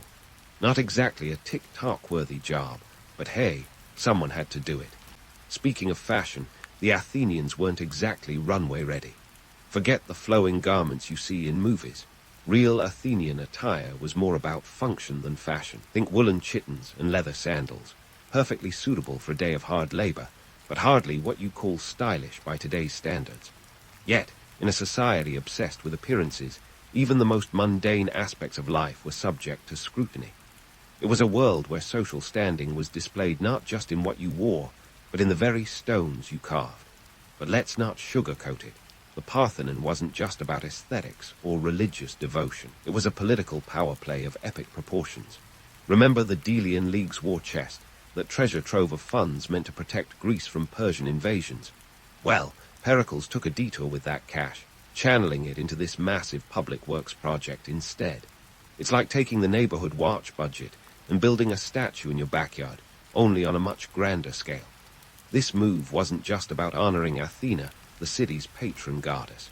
It was a statement, a monumental, look what we can do message to the rest of the Greek world. It was Athens flexing its muscles, culturally and militarily, establishing itself as the center of all things sophisticated and powerful. The Parthenon was the ultimate testament to Athenian hubris, an architectural manifestation of the city's ambition to dominate the Hellenic world. Yet, for all its grandeur, the Parthenon also serves as a reminder of the societal inequalities that fueled its construction. While the elite strolled around the Acropolis, basking in the glory of their creation, the workers returned to their modest homes, likely wondering if the marble dust would ever wash out of their clothes. The Parthenon wasn't just a temple, it was a microcosm of Athenian society, reflecting both its glories and its flaws. So, next time you gaze at the Parthenon's ruins, remember it's not just an ancient relic. It's a story of optical trickery, hard labor, and political maneuvering. A complex tale that's as much about what you don't see as what you do. The Parthenon is Athens' legacy in stone, a testament to human ambition and the age-old quest to leave a mark on history, even if it means bending a few columns to get there. But let's not stop at the Parthenon's Greek glory days. This structure has more lives than a cat on its 9th reincarnation. After the grandeur of ancient Athens, the Parthenon embarked on a cultural roller coaster that would make even the most seasoned curator dizzy. Picture this. It's the 5th century AD and paganism is so yesterday. The Roman Empire, having caught the Christian bug, decides it's time for a makeover. The Parthenon, once the opulent temple of Athena, is repurposed as a Christian church dedicated to the Virgin Mary. Talk about a career change. From housing a pantheon of gods to focusing on one, the Parthenon undergoes its first major identity shift, and it's only the beginning. Fast forward to the 11th century, and you'll find the Parthenon still holding mass, now with a fresh Byzantine twist. But as empires rise and fall like so many seasonal fashion trends, the Parthenon finds itself at the mercy of conquerors. Enter the Ottoman Empire, striding in with all the subtlety of a bull in a china shop. By 1458, Athens has swapped its Byzantine overlords for Ottoman ones, and the Parthenon is transformed yet again, this time into a mosque. Imagine Athena rolling her eyes as her temple accommodates a minaret. The juxtaposition of minarets against Doric columns must have been quite the architectural mashup, a bit like pairing a tuxedo with flip-flops. But wait, it gets better, or worse, depending on your perspective. In the 17th century, the Parthenon takes on perhaps its most explosive role yet, a gunpowder magazine. Yes, you heard that right. The Ottomans, ever resourceful, decided this ancient masterpiece would make for a perfect storage facility for gunpowder, because who wouldn't want to store explosives inside a priceless relic of ancient history? The irony here is thicker than a Greek yogurt. It's as if the Parthenon was trying out for a role in a historical comedy, except the stakes were tragically real. In 1687, during the siege of Athens by Venetian forces, the Parthenon suffered a catastrophic event that would give any historian nightmares. A direct hit from a Venetian cannonball ignited the gunpowder stored inside, leading to an explosion that obliterated a large portion of the building. It was a calamity that saw the Parthenon's pristine facade reduced to a crumbling ruin. The Venetians won the battle, but at a cultural cost that would haunt history books for centuries. It's a sobering reminder that the whims of war often leave cultural treasures caught in the crossfire, much like a prized vase precariously perched on the edge of a mantelpiece. While the Parthenon's physical structure was battered and bruised, its symbolic power remained resilient. Through the ages, it stood as a testament not just to the gods of Greece, but to the shifting sands of human belief and the relentless tide of history. Each transformation, the temple, the church, the mosque, reflected the political and religious currents of its time. It's like a historical chameleon, adapting to the ever-changing backdrop of power and faith. And despite all the chaos, the Parthenon retained its allure, a beacon of ancient wisdom and resilience amid the tumult of conquest and change. Now, let's dive into the economics of these transformations. The Parthenon's shifts weren't just cultural, they were deeply tied to the economic machinations of the powers that claimed it. When it became a church, it symbolized the Byzantine Empire's consolidation of religious and political clout. As a mosque, it underscored the Ottoman Empire's dominance, a strategic move that reinforced their control over Athens, both spiritually and politically. And let's not forget the financial implications of keeping such a structure intact, or at least standing. Each regime had to invest in its upkeep, even if their idea of maintenance was more about practicality than preservation. The Ottomans, for instance, didn't just see the Parthenon as a religious site, but as a strategic asset, hence the gunpowder storage. It's a stark reminder of how economics and pragmatism often steer the course of history, sometimes at the expense of cultural heritage. The Parthenon's tale is as much about the people who controlled it as it is about the stones themselves. It bears witness to the ambitions and follies of empires, the ebb and flow of cultural dominance. It's a structure that invites us to ponder the paradox of permanence and impermanence, how something so steadfast and solid can embody the transient nature of power and belief. As we peel back the layers of its history, we see that the Parthenon is more than just an ancient ruin. It's a storyteller, whispering tales of glory and loss, of human ingenuity and folly. Its stones are etched with the hopes and hubris of those who sought to leave their mark upon it. And while it has withstood the test of time, it serves as a poignant reminder that even the most formidable monuments are, in the end, at the mercy of human action. So, as we marvel at the Parthenon today, let's remember it's not just an icon of ancient Greece, but a canvas upon which the saga of human history has been painted. It's a reminder that our cultural heritage is both precious and precarious, deserving of protection and reverence. And as we continue our journey through its history, let's keep an eye out for the lessons it offers about resilience and the enduring power of human creativity. There's still more to uncover, so stay tuned as we delve deeper into the Parthenon's legacy and its impact on the modern world. As we venture into the next chapter of the Parthenon saga, brace yourself for a tale that marries high culture with high stakes. Think of it as a historical soap opera, starring none other than the infamous Elgin marbles. So, let's set the stage. It's the early 1800, and Lord Elgin, the British ambassador to the Ottoman Empire, has a penchant for collecting Greek antiquities. In a twist that would make even the most seasoned art thieves blush, Elgin manages to snag a hefty chunk of the Parthenon's sculptures, an act that would spark international drama worthy of its own Netflix series. Now, Elgin wasn't just lugging off pieces of rock for a garden makeover. Nope, he had grander visions, aiming to preserve these masterpieces for posterity. Or at least, that's the story he told.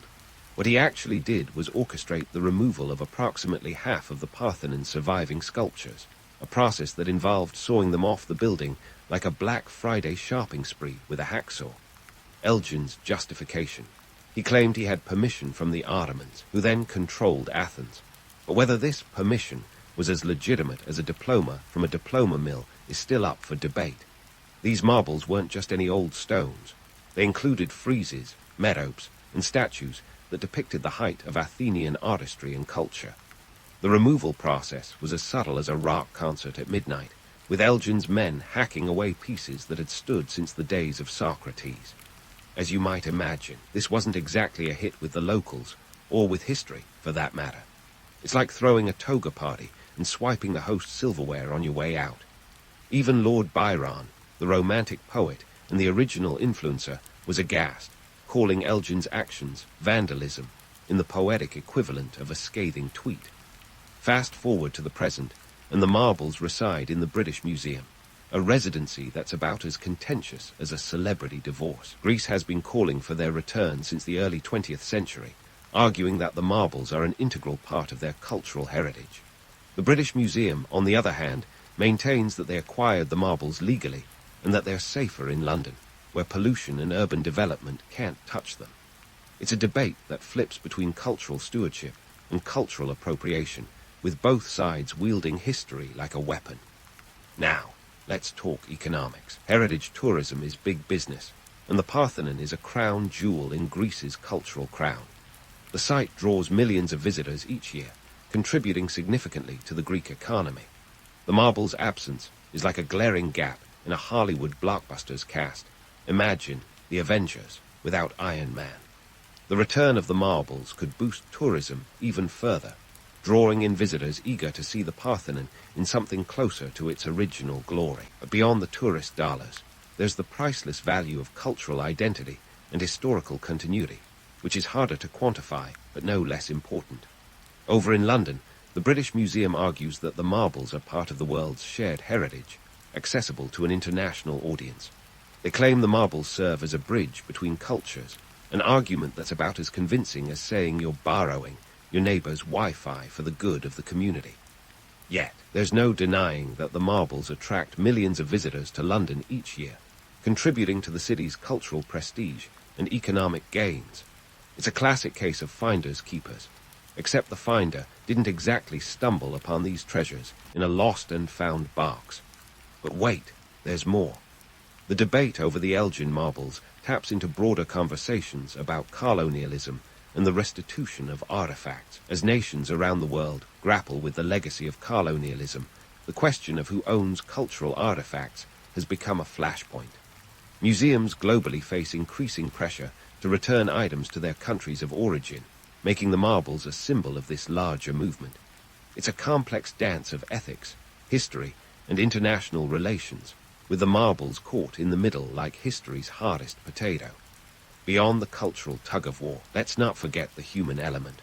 The Parthenon's modern story is also about the people who visit it, the curators who preserve it, and the citizens who see it as a symbol of their national identity.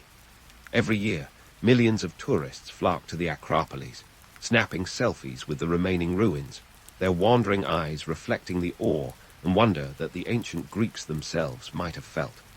For many Greeks, the Parthenon is more than just a tourist attraction. It's a living testament to their history, a reminder of their ancestors' achievements and struggles. So, as we gaze at this iconic structure, it's clear that the Parthenon's story is far from over. It's a narrative that continues to evolve, shaped by the tides of history and the passions of people. Whether the marbles will ever return to Greece remains uncertain, but one thing's for sure: the Parthenon will keep standing, a resilient symbol of human creativity, ambition, and the timeless struggle over who gets to tell the story of our past. Stay tuned, because this ancient drama is still unfolding, and the next act promises to be just as riveting. As we dive headfirst into the final act of the Parthenon saga, let's pause to consider what this ancient marvel really stands for. Is it a testament to architectural genius, or a flashy example of cultural appropriation? That's a question with more layers than a baklava. The Parthenon isn't just about the Greeks getting artsy with marble. It's a kaleidoscope of history, politics, and human ambition. First off, let's talk about the architectural brilliance. The Parthenon is often hailed as the pinnacle of classical architecture, a symphony of stone and symmetry that's wowed artists and architects for centuries. Its Doric columns, with their subtle entases, and the intricate frieze-work, are like the ancient world's answer to a viral TikTok dance, timeless and universally admired. But don't let the romanticism fool you. This wasn't just an exercise in aesthetic beauty. It was a bold statement of Athenian power and cultural superiority, crafted with the precision of a military campaign. Yet, while the Parthenon's grandeur is undeniable, it's essential to peel back the marble facade and look at the reality beneath. The construction of this monumental structure was deeply entwined with the socio-political landscape of ancient Athens. Funded by the Delian League's treasury, it was as much a political maneuver as it was a religious dedication. Pericles, ever the savvy statesman, knew that pouring resources into the Parthenon would not only glorify Athena, but also cement Athens' dominance over its allies. It was a strategic move wrapped in the guise of piety, a bit like using a charity gala to rub elbows with the city's elite.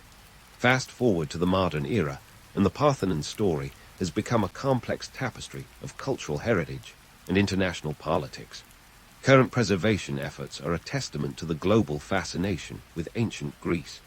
The Acropolis Restoration Project, which began in 1975 and is still ongoing, aims to conserve this iconic monument with meticulous care.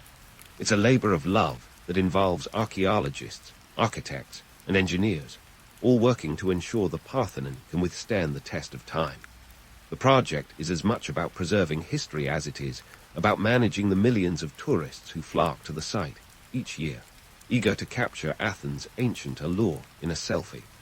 But while the restoration project is a testament to international cooperation, it also raises questions about cultural appropriation. The Parthenon, and by extension the Elgin marbles, remains a hotbed of controversy. Greece's call for the return of the marbles is not just about reclaiming physical artifacts. It's a bid to restore a piece of cultural identity that was whisked away during a time of foreign occupation.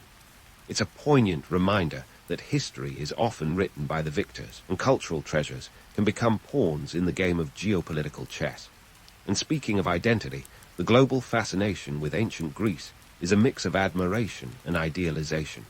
From the columns of Washington, D.C., to the pages of graphic novels, the legacy of ancient Greece is woven into the fabric of modern culture. It's the birthplace of democracy, philosophy, and drama, the trifecta of civilization's greatest hits. But let's not forget that this golden age was also marked by social inequalities, political machinations, and the exploitation of enslaved laborers.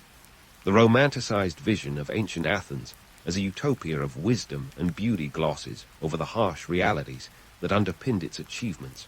So, where does that leave us? The Parthenon is more than just a relic of the past. It's a mirror reflecting our present-day values and conflicts. It challenges us to consider what we choose to preserve and why. Is it the architectural innovation, the cultural significance, or the political power it represents? Or perhaps it's all three, wrapped in the enigma of history's enduring appeal. As we wrap up this tale of marble and myths, let's remember that the Parthenon story is far from over. It's a reminder that history is a living entity, constantly evolving as we reinterpret and reassess the past. Whether as an architectural marvel or a symbol of cultural appropriation, the Parthenon stands as a testament to human creativity and complexity. It's a story that invites us to marvel at our ancestors' achievements while acknowledging the imperfections that accompanied their quests for glory. So, as you drift off to sleep, ponder this. The Parthenon is not just an ancient ruin, but a vibrant tapestry of history, woven with threads of ambition, artistry, and human folly. It's a legacy that endures, not just in stone, but in the stories we tell and the lessons we learn from its enduring presence. And who knows, perhaps the next chapter of its saga will be just as riveting as the last. Peter the Great was not your typical Tsar, unless your definition of a Tsar includes a towering 6'8" whirlwind with a knack for carpentry and a particular fondness for Western Europe's novelties. Born in 1672, Peter was the kind of kid who might have preferred a hammer to a scepter, and not just because a hammer is far more effective for shipbuilding, which, incidentally, became one of his great passions. For Peter, ruling Russia was less about sitting on a throne and more about rolling up his sleeves and getting his hands dirty, sometimes literally. Before we dive into the meat of Peter's transformative reign, let's begin with his early years.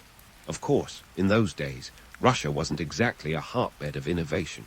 Picture a country that was more about onion domes and less about high-speed rail. But young Peter wasn't content with that status quo.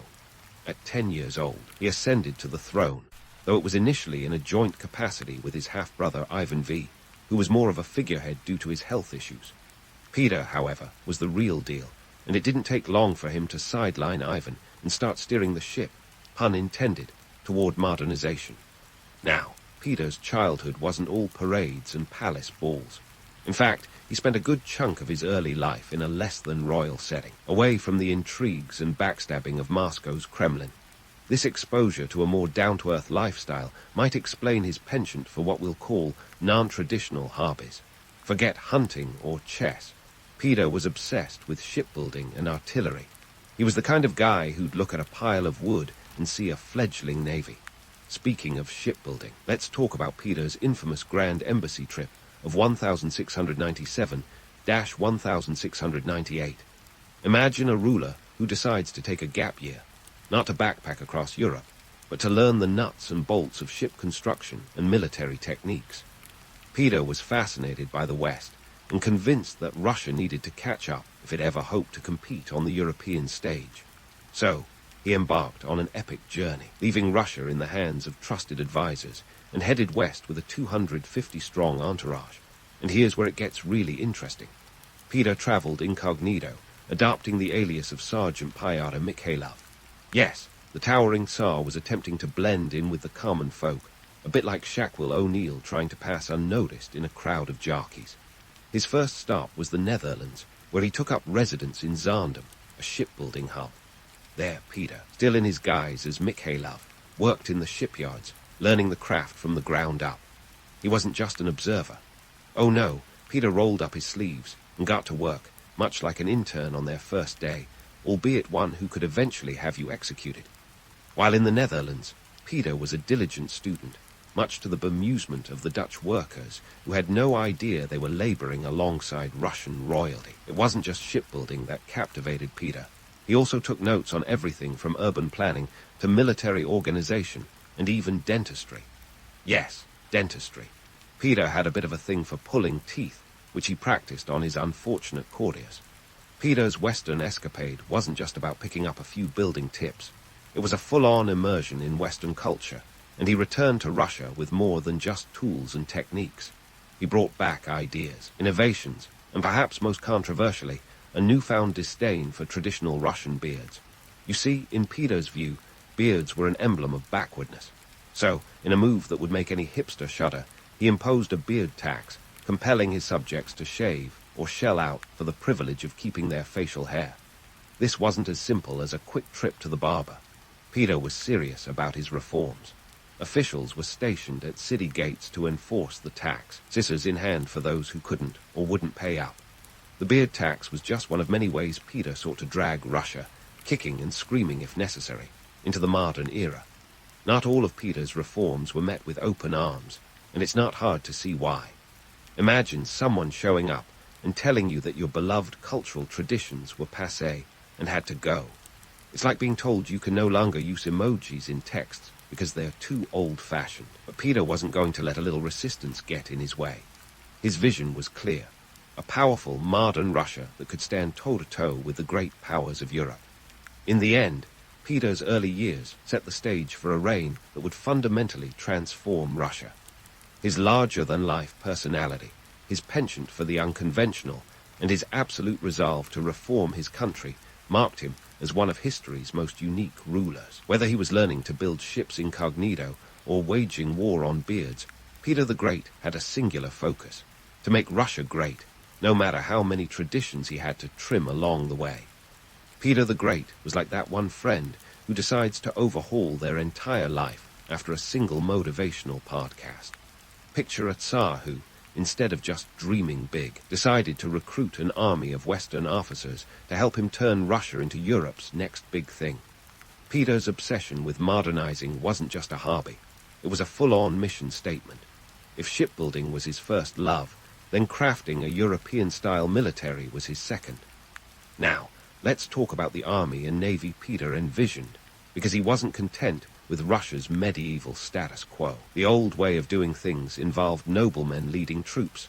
Think of it as the feudal version of your uncle's amateur softball league. Peter, though, wanted professionals. Enter conscription, which was basically Peter's way of saying, "Congratulations, you're drafted." This wasn't a voluntary gig.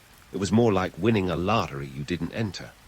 By 1720, Peter had created an army of 200,000 soldiers.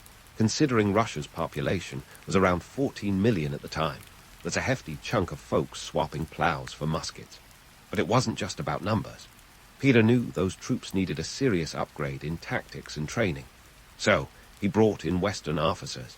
Imagine a United Nations of military minds, each bringing their own flavor of warfare expertise. Peter's fascination with Western military techniques was no secret, and he was particularly enamored with the Prussians' discipline and the Dutch's naval prowess. It's like he was building the ultimate military mixtape, blending the best tracks from Europe's greatest hits. Then there was the Navy. Oh boy, did Peter love ships. You know how some guys have a thing for cars. Peter had a thing for fleets. He wasn't just daydreaming about yachts. He wanted a navy that could rival Europe's finest. The result, the Russian Navy ballooned to 48 warships and 800 smaller vessels by the time he was through. Not bad for a landlocked guy. Peter even founded Russia's first naval base in Taganrog in 1698, a strategic move in his aim to make Russia a maritime power. Yet, Peter's grand plans didn't stop at the military. Enter the table of ranks a bureaucratic brainchild as ambitious as it was absurd. Picture a social order bingo card where military service, not birthright, determined your standing. Introduced in 1722, it had 14 ranks, and you could only climb the ladder by serving the state. It turned Russia's aristocracy into a meritocracy, or at least that was the plan. Reality, however, was more like a bureaucratic circus. The table of ranks was intended to streamline and modernize, but it often resulted in confusion and frustration. Imagine being a noble forced to earn your keep in a world where your title alone used to do the trick. It's like telling a trust fund baby they need to start from the mailroom. And then there was Peter's love affair with science. It's safe to say he was a hands-on kind of guy, perhaps a little too hands-on if you asked his courtiers. His passion for science extended to dentistry, although calling his attempts dentistry might be generous. Let's just say, if you saw Peter approaching with forceps, you'd suddenly remember an urgent appointment elsewhere. He fancied himself a dentist, but his methods were more akin to medieval torture than modern dental care. Subjects would find themselves the unwilling recipients of Peter's enthusiasm. One can only imagine the expressions of horror as the towering Tsar approached, tools in hand, and a gleam in his eye. Peter's reforms were as vast as they were varied, and they touched nearly every aspect of Russian life. Yet his methods were as blunt as his personality. He was like a tornado, sweeping through centuries-old traditions with the subtlety of a sledgehammer. While his vision was clear, the path was chaotic, and not everyone was thrilled to be a part of his grand experiment. Economically, Peter's reforms were a double-edged sword. On one hand, he increased taxes to fund his military ambitions, a necessary evil, at least from his perspective. On the other hand, these taxes hit the common folk hard, often leading to unrest. It's like Peter was trying to upgrade Russia's operating system, but the hardware wasn't quite ready for the demands. The serfs, who made up the bulk of the population, bore the brunt of these changes, paying the price, quite literally, for Peter's modernization dreams. Politically, Peter's reforms were a game of chess on a board, where not all the pieces wanted to move. He had to deal with resistance from the boyars, Russia's old-school aristocracy, who weren't exactly thrilled about his newfangled ideas. Peter's solution: subdue them with a mix of force and clever maneuvering, rewarding those who played along and sidelining those who didn't. It was a delicate dance, and one that Peter performed with all the grace of a bear on a tightrope. As for the social fabric of Russia, Peter's reforms were like a tailor with a new pattern and no time for fitting. While he aimed to weave a new modern society, the threads often didn't align as neatly as he'd hoped. The table of ranks, for instance, was supposed to open doors for commoners, but it often just shifted old hierarchies into new forms. It was progress, sure, but progress with a stubborn, old-world twist. In the grand scheme of things, Peter's efforts to drag Russia into modernity were as relentless as they were revolutionary. He was a man on a mission, and nothing, not tradition, not resistance, not even his own limitations, would stand in his way. His reign was a whirlwind of change, and though his methods were sometimes questionable, his vision was undeniably bold. Peter the Great wasn't just a ruler. He was a force of nature, one who reshaped his nation with a determination that could only be described as, well, great. And speaking of reshaping nations, let's delve into one of Peter the Great's most audacious urban experiments. St. Petersburg, picture this. a city born out of sheer willpower, ambition, and quite literally, a swampy patch of land. Now, most rulers might balk at the idea of erecting a metropolis in a bog, but Peter saw it as an opportunity, a chance to plant Russia's flag firmly on Europe's doorstep and declare, "We've arrived." Founded in 1703, St. Petersburg was Peter's pet project, a shiny new toy he could show off to his European neighbors. But this wasn't a vanity project. It was a strategic chess move. Positioned on the Neva River, the city served as Russia's window to the west, a gateway for trade and cultural exchange. On paper, it sounded like a masterpiece. In reality, building St. Petersburg was a logistical conundrum wrapped in a financial disaster, topped with a human cost that would make your head spin. Let's break down the numbers. Constructing a city from scratch is no small feat. Imagine mobilizing an entire workforce to transform a mosquito-infested swamp into a functioning city. Estimates suggest that around 30,000 to 40,000 serfs were conscripted annually, forced to labor under brutal conditions. It's said that tens of thousands perished from disease, exposure, and overwork. If walls could talk, St. Petersburg would tell tales not of grandeur, but of grit and sacrifice. Economically, the project was a bottomless pit. The cost of materials alone was astronomical, not to mention the expense of constantly draining the land and erecting buildings that wouldn't sink like a souffle under a child's watchful eye. Yet Peter was undeterred. He was the kind of guy who'd order champagne on a beer budget, confident that the investment would pay off in prestige and power. Oh, and did I mention Peter's penchant for press-ganging Russian nobles into his grand plan?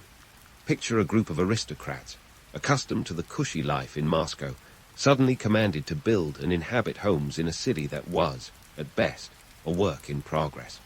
It's like asking someone to move into a half-built condo and then charging them for the privilege. Nobles were obliged to construct stone houses along the new city's canals, and unsurprisingly they weren't thrilled. Imagine the dinner party conversations. "So, where's your new place?" "In a swamp, you." "Same." Moving the capital from Moscow to St. Petersburg in 1712 wasn't just a change of scenery. It was a seismic shift in Russian politics and culture. Moscow, with its onion domes and ancient history, was the heart of Russian tradition. St. Petersburg, by contrast, was a testament to Peter's forward-thinking vision. The relocation wasn't exactly met with applause. For many Russians, it was like being told to swap grandma's comfy armchair for a sleek, yet decidedly uncomfortable modern sofa. But Peter was determined. He envisioned St. Petersburg as a beacon of European sophistication, a city that would embody the Western ideals he so admired. Architecturally, it was a marvel, a blend of Baroque and neoclassical styles, with broad avenues and grand palaces that rivaled Europe's finest. Peter even imported architects from Italy and France, ensuring that his city would sparkle with continental flair. Yet, beneath the glittering facade, lay a city built on the backs of those who had no choice in the matter. The human toll was staggering, and while Peter's vision was clear, his methods were as muddy as the swamps he conquered. The irony is palpable. A city meant to symbolize progress was born out of suffering and toil. Politically, St. Petersburg's strategic location was a game-changer. Situated on the Gulf of Finland, it provided Russia with a crucial maritime outlet, facilitating trade and military maneuvers. The city became a hub of commerce and diplomacy, a place where European powers could no longer ignore Russia's burgeoning influence. Yet, the romantic narrative of St. Petersburg as a gleaming jewel masks the harsh truth of its construction. It's a classic tale of ambition versus reality, where dreams are built on the bones of laborers and the whims of an autocrat. Peter's legacy here is as complex as the man himself, a ruler driven by a relentless desire to modernize, regardless of the cost. In the end, St. Petersburg stands as a monument not just to Peter's ambition, but to his unwavering belief in Russia's place on the world stage. It was a city designed to impress, and impress it did. But behind the Baroque facades and sweeping vistas lies a story of sacrifice, a reminder that greatness often comes at a steep price. As we leave Peter's swampy cityscape, keep in mind that the tale of St. Petersburg is far from over. It's a city that would go on to play pivotal roles in Russia's history, from revolutions to cultural renaissances. But for now, we'll let the city rest, its canals whispering tales of ambition toil, and the extraordinary force of a ruler who refused to let a little thing like a swamp stand in his way. As the canals of St. Petersburg whispered their tales, Peter the Great was busy waging a war on a different front, against the very follicles of his subjects.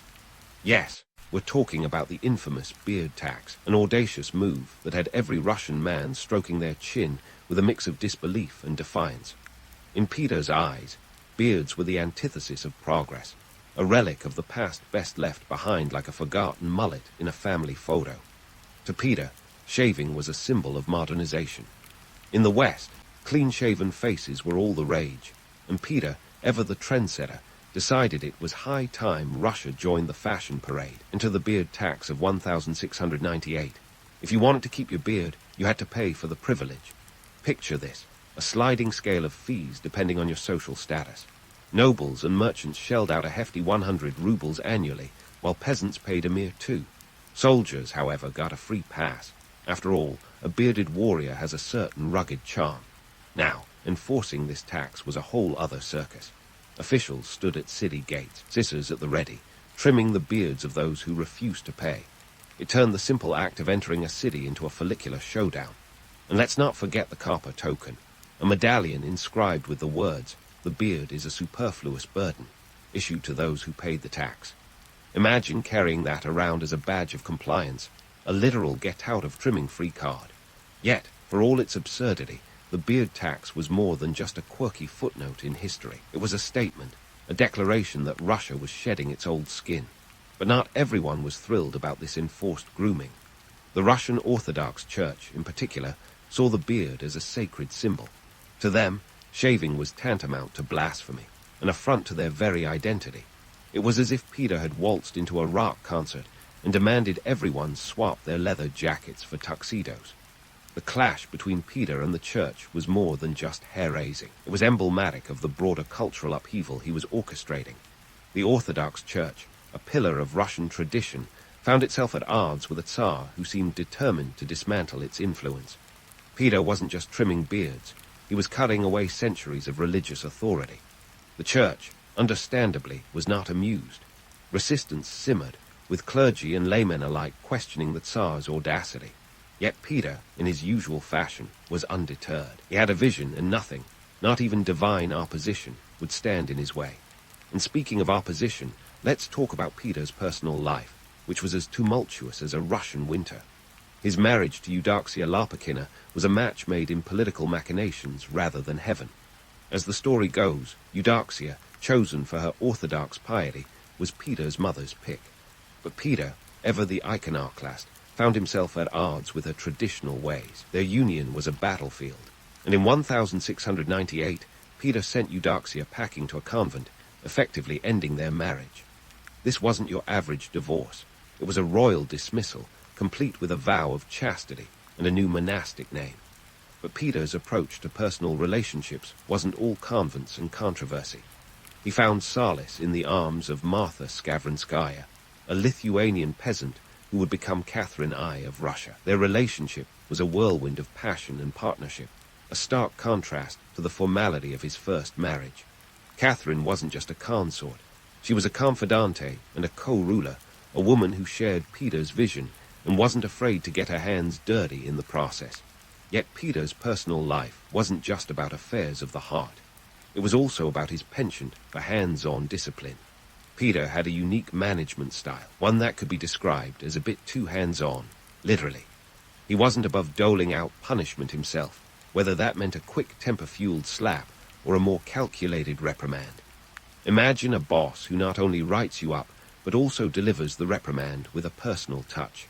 It was governance by corporal correction, and Peter wielded it with a fervor that was as unsettling as it was effective. This paradox of Peter's reign, his modernizing vision clashing with his autocratic methods, is what makes his story so compelling.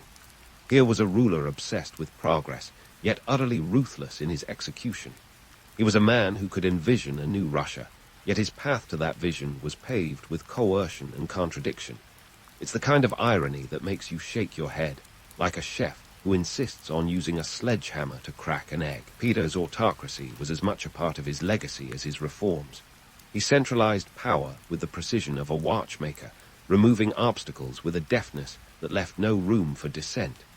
His was a reign of absolute authority, where the ends often justified the means. Yet, in his quest to modernize, Peter often overlooked the human element, the very people he sought to elevate. It was a classic case of vision versus reality, where the cost of progress was measured in more than just rubles. As we wrap up this chapter in Peter's saga, it's clear that his reign was a whirlwind of contradictions. He was a man of vision and vigor, yet his methods were as severe as the winters of his homeland. His legacy is one of transformation, yet it's also a reminder of the complexities that come with change. And while Peter's story is far from over, one thing is certain. His impact on Russia was as profound as it was paradoxical. So, stay tuned as we continue to unravel the many layers of Peter the Great, a ruler whose dreams were as vast as the empire he sought to reshape. Peter the Great's legacy, much like the man himself, was a paradox wrapped in an enigma, with a dash of flair for the dramatic. As we step back from the whirlwind of his reign, let's take stock of what he left behind. For starters, Peter turned Russia from a medieval backwater into a formidable European power. His reforms, whether they were military, economic, or cultural, were nothing short of revolutionary. He established the Russian Navy, revamped the army, and pushed industry like a personal trainer with a penchant for tough love. By his death in 1725, Russia was no longer the out-of-touch cousin at the European family reunion. It was a force to be reckoned with, armed with a shiny new fleet of warships and an army drilled in the latest tactics. Economically, Peter's reign was a mixed bag. Sure, he modernized industries and introduced state-controlled monopolies in everything from vodka to salt, because who doesn't want a corner on the salt market? But the financial burden of his reforms fell squarely on the shoulders of the peasantry. Taxes soared, and serfdom tightened its grip, creating a dichotomy where modernization for some came at the cost of stagnation for others. It's like building a skyscraper with a foundation made of jello. The structure might look impressive from afar, but get too close, and you'll see the wobbly reality underneath. Politically, Peter was a master of the chessboard. He centralized power with the efficiency of a seasoned CEO, cutting bureaucracy with the precision of a Swiss watchmaker. The boyars, once a powerful aristocracy, found themselves sidelined, their influence diluted by Peter's new meritocratic table of ranks. Yet this meritocracy often got bogged down in bureaucracy, proving that even the best-laid plans can go awry. Peter's political reforms aimed to streamline governance, but in practice, they often resulted in a quagmire of red tape and confusion. It's the kind of irony that makes you chuckle and grimace simultaneously, like watching a sitcom where the punchline is a bureaucratic nightmare. And what about the cultural landscape of Peter's Russia? Well, let's just say it was a tale of two cities, or rather, two eras. Peter was determined to drag Russia, whether it liked it or not, into the age of enlightenment. He imported Western fashions, sciences, and philosophies, challenging the old guard and ruffling more than a few feathers in the process. The beard tax, for instance, was more than a quirky anecdote. It was a symbol of this cultural tug-of-war. Peter's vision of modernity was often at odds with Russia's deeply ingrained traditions, creating a cultural rift that would echo through the ages. It's a bit like trying to convince your grandparents that TikTok is the future. There's bound to be some resistance, if not outright rebellion. So, was Peter a visionary or a tyrant? The truth is, he was a bit of both. He was a man who could envision a new world, yet wasn't afraid to use an iron fist to get there. His reign was marked by a relentless drive for progress, but his methods were often brutal, leaving a trail of discontent and suffering in their wake. It's the classic tale of the ends justifying the means, a narrative as old as time itself. Peter's genius lay in his ability to see the potential in what others saw as chaos. His brutality, however, was a cruel reminder of the costs of his vision. In terms of legacy, Peter's impact was profound and lasting. He laid the groundwork for the Russian Empire's future expansion, setting the stage for centuries of influence and power. His reforms, though controversial, paved the way for the modernization of Russian society and governance. The city of St. Petersburg, his crowning achievement, stands to this day as a testament to his ambition, a living, breathing monument to a ruler who refused to let nature or naysayers stand in his way. Yet, beneath its Baroque beauty lies the story of countless lives spent in its creation, a reminder of the human cost of Peter's grand design. Peter's life was a wild ride of genius, brutality, and eccentricity, a tapestry woven with threads of ambition and audacity. His legacy is as indelible as the city that bears his name, a complex blend of triumph and tragedy. As we close this chapter, one thing is clear. Peter the Great was a paradox, a ruler whose dreams were as vast as the empire he sought to reshape. His story, like all great tales, is one of contradictions, of light and shadow, of progress and pain. In the end, perhaps Peter himself said it best. I built Russia from mud and set it on a European footing. Whether he was a visionary or a tyrant, or perhaps a bit of both, Peter's mark on history is as undeniable as the ripples on the Neva River, forever altering the course of Russian history. If you think the Nabataeans were just the folks who built that in-star-famous rock city, Petra, think again. They were the original masters of the desert hustle, transforming themselves from roving nomads into a powerhouse kingdom smack dab in the heart of the Middle Eastern caravan routes. Now, this all kicked off around the 4th century BCE, a time when the Nabataeans decided that wandering the sand dunes was a bit too passé, and that setting up shop in a permanent location was the way to go. And what a shop they set up. They picked Petra, not just for its killer aesthetics, but for its strategic position that would make a chess grandmaster weep with envy. Why Petra, you ask? Well, the place wasn't just a pretty backdrop for a future Indiana Jones flick. Nestled snugly in what is now southern Jordan, Petra was the ultimate fortress city, hidden, defensible, and blessed with abundant water sources, thanks to some clever Nabataean engineering. It sat at a crossroads of several major trade routes, making it the perfect pit stop for all sorts of goods moving between Arabia, Egypt, Syria, and the Mediterranean. Think of it as the ancient world's version of a highway truck stop, except this one dealt in frankincense and myrrh instead of diesel and fast food. Speaking of long-haul logistics, let's talk camels. The Nabataeans had a secret weapon that would make any logistician drool, the camel. These beasts weren't just the desert's answer to the Prius. They were the original long-haul truckers of antiquity. A single camel could carry up to 600 pounds and cover 20 miles a day across the blistering sands, making them the perfect vehicle for shifting loads of precious goods across inhospitable terrain. In an age when horsepower came with actual hooves, camels were the freight liners of the desert, and the Nabataeans were their savvy operators. Now, the Nabataeans didn't just park their camels and call it a day. They crafted some killer economic strategies that set them apart from the other guys trying to hawk incense and spices. They were all about the trade routes, and they knew how to play them like a Stradivarius. By controlling key points along these routes, the Nabataeans could levy tolls and taxes, essentially turning their location into a cash register that never stopped ringing. If you wanted to move your goods through the desert, you had to pay the Nabataean toll, no exceptions, no shortcuts, and definitely no freebies. But here's the kicker. While other kingdoms were busy building armies and waging wars, the Nabataeans focused on business. Their economic savvy became their defense strategy, as they made themselves indispensable to the region's trade networks. This wasn't just about having a fat treasury. It was about wielding economic power that could sway decisions far beyond their rocky borders. They were the Jeff Bezos of their time, if Bezos had a penchant for sculpting entire cities out of sandstone. Let's not get too starry-eyed here, though. While the romantic image of the Nabataeans as peaceful traders is appealing, the reality was a bit more cutthroat. They weren't shy about a little corporate espionage or the occasional backroom deal to maintain their stranglehold on the trade routes.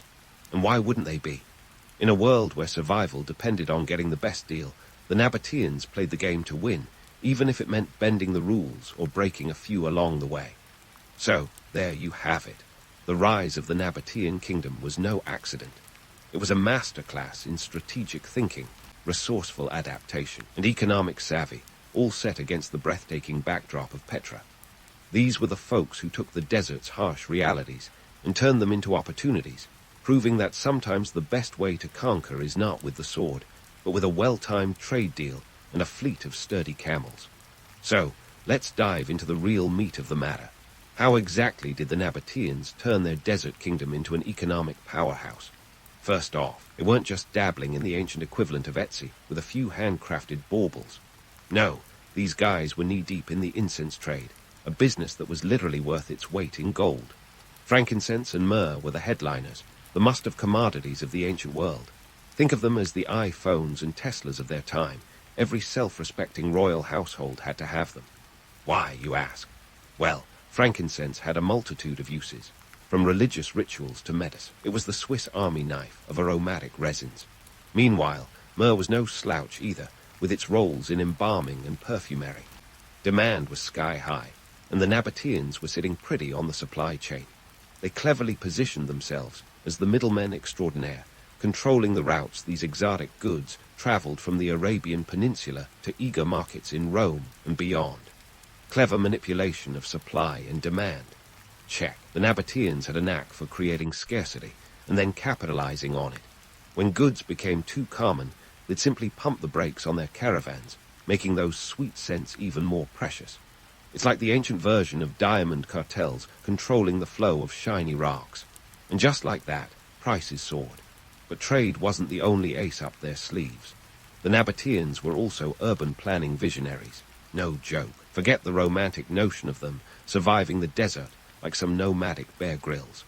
These folks were more like the urban developers of their time. Petra wasn't just strategically located, it was a marvel of engineering. Their water management systems were the stuff of legend, or rather, precise engineering manuals.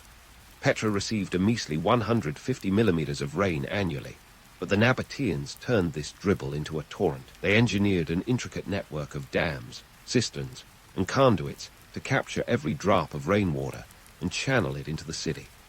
These hydraulic wonders allowed them to support a population of perhaps 20,000 people in an unforgiving climate. Talk about making lemonade when life gives you lemons, or in this case, making an oasis out of a desert. Let's not forget the role of taxes in this economic opera. The Nabataeans were among the earliest adopters of the if you can't beat them, tax them philosophy. Every trader passing through their territory had to pay up, no ifs, ands, or buts. This wasn't some petty toll collection either. They had a well-oiled taxation system that would make modern tax collectors green with envy. By controlling choke points on trade routes, they ensured a steady flow of revenue that fueled their kingdom's expansion. And while we're busting myths, let's talk about their supposed pacifism. The romantic image of the Nabataeans as peaceful merchants is a bit of a mirage. Sure, they preferred trade to war, but they weren't above flexing some military muscle when needed. They had a formidable defense system, with watchtowers and fortresses guarding their territory. These weren't just decorative, they were practical measures to protect their interests.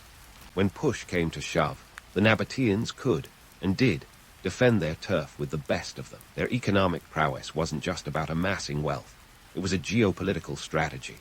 They knew that by controlling the supply of essential goods, they could wield influence far beyond their borders. The Romans, ever the savvy conquerors, found themselves in a bit of a pickle because of this. They needed those incense trails open and flowing, which meant playing nice with the Nabataeans. It was a classic case of keep your friends close, and your incense suppliers closer. The Nabataeans' knack for balancing diplomacy, trade, and a little bit of muscle made them the rock stars of the ancient economic scene. Their ability to adapt and thrive in a harsh environment, turning challenges into opportunities, is a testament to their ingenuity. They didn't just survive in the desert, they thrived, setting the stage for one of the most fascinating chapters in the history of ancient trade. As we continue to unravel the story of the Nabataeans, it becomes clear that there's much more to them than meets the eye. Their rise wasn't just a stroke of luck or a happy accident. It was the result of strategic thinking, innovative urban planning, and a shrewd understanding of economics. So, while Petra may be a breathtaking tourist attraction today, it's important to remember the bustling trade hub it once was, a testament to the Nabataeans' extraordinary legacy. But hold on, because the story doesn't end here. Like any good saga, there's more intrigue, innovation, and economic wizardry to explore in the saga of the Nabataean kingdom. So, while Petra may be a breathtaking tourist attraction today, it's important to remember the bustling trade hub it once was, a testament to the Nabataeans' extraordinary legacy. But hold on, because the story doesn't end here. Like any good saga, there's more intrigue, innovation, and economic wizardry to explore in the saga of the Nabataean kingdom. Now, let's delve into the myths surrounding the Nabataean culture and architecture, because as much as we love a good story, it's time to separate fact from fiction. First up, let's tackle the myth that Petra was built solely for its jaw-dropping beauty. Sure, the city looks like a scene right out of a Hollywood blockbuster, but the Nabataeans weren't just going for aesthetic points. They were more about practicality than pizzazz. Those stunning facades carved into rose-red rock, they weren't just for show. Many of the elaborate tombs and facades served as functional buildings, like treasury offices or meeting halls. The treasury, or alcazne, might look like a place to stash riches, but it was likely a royal tomb. And while we're at it, let's squash the idea that these folks had unlimited free time to chisel away at the cliffs. Those intricate carvings were the result of skilled labor and strategic planning, not some leisurely afternoon activity. Ah, but who doesn't love a good origin story, right? The Nabataeans' architecture was influenced by a melting pot of cultures. They borrowed elements from their neighbors and trading partners, like the Greeks, Egyptians, and Romans, who always had a penchant for meddling in everyone else's affairs. The result, a unique architectural style that blended Hellenistic grandeur with local traditions. For instance, those Corinthian columns you see at Petra. Thank the Greeks for that little slice of flair. But it wasn't just about copying their neighbors. The Nabataeans were masters of adaptation, taking what they liked and making it their own. Speaking of multicultural influences, let's talk about the Nabataeans' art and governance. Contrary to the romantic notion of a secluded desert kingdom, they were anything but isolated. Their art was a vibrant tapestry woven from various threads of cultural exchange. Nabataean pottery, for instance, was light and intricately painted, reminiscent of Greek styles, but with a distinctly Arabian twist. And their governance, well, it wasn't some dusty old council of elders. They had a monarchy, but it was one that understood the value of alliances and diplomacy. Kings like Arada's Roman III and Roman IV were savvy operators, navigating the tricky waters of regional politics with the deftness of a cat burglar at a jewelry store. Now, let's not forget the political landscape these guys were operating in. The Nabataeans weren't just sitting pretty in Petra, minding their own business. Oh no, they were right in the thick of Middle Eastern geopolitics, rubbing shoulders, and sometimes locking horns, with the Greeks and Romans. Imagine trying to focus on your incense trade, while Rome is flexing its imperial muscles just a few hundred miles away. It's like trying to run a coffee shop while Starbucks opens a megastore next door. But here's the kicker. The Nabataeans were masters at playing the long game. They knew how to keep these powerful neighbors at bay while maintaining their independence. When the Greeks under Alexander the Great came anarching, the Nabataeans managed to stay out of the fray, watching as the Macedonian Empire eventually unraveled. And when Rome turned its gaze towards the east, the Nabataeans skillfully navigated the shifting allegiances, making sure to stay on the good side of the Roman juggernaut. It was all about balance, keeping that delicate equilibrium between cooperation and autonomy. And let's not overlook the Romans' fascination with Nabataean engineering.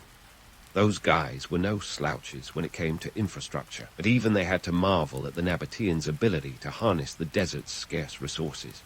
Roman historians like Strabo couldn't help but wax lyrical about Petra's water systems. The Romans were so impressed that they eventually absorbed some of these techniques into their own repertoire. Talk about flattery through imitation. But we're not done myth-busting yet. There's this notion that the Nabataeans were a peace-loving people who wouldn't hurt a fly. While it's true they preferred trade to warfare, they weren't above using force when necessary. Their military was no joke.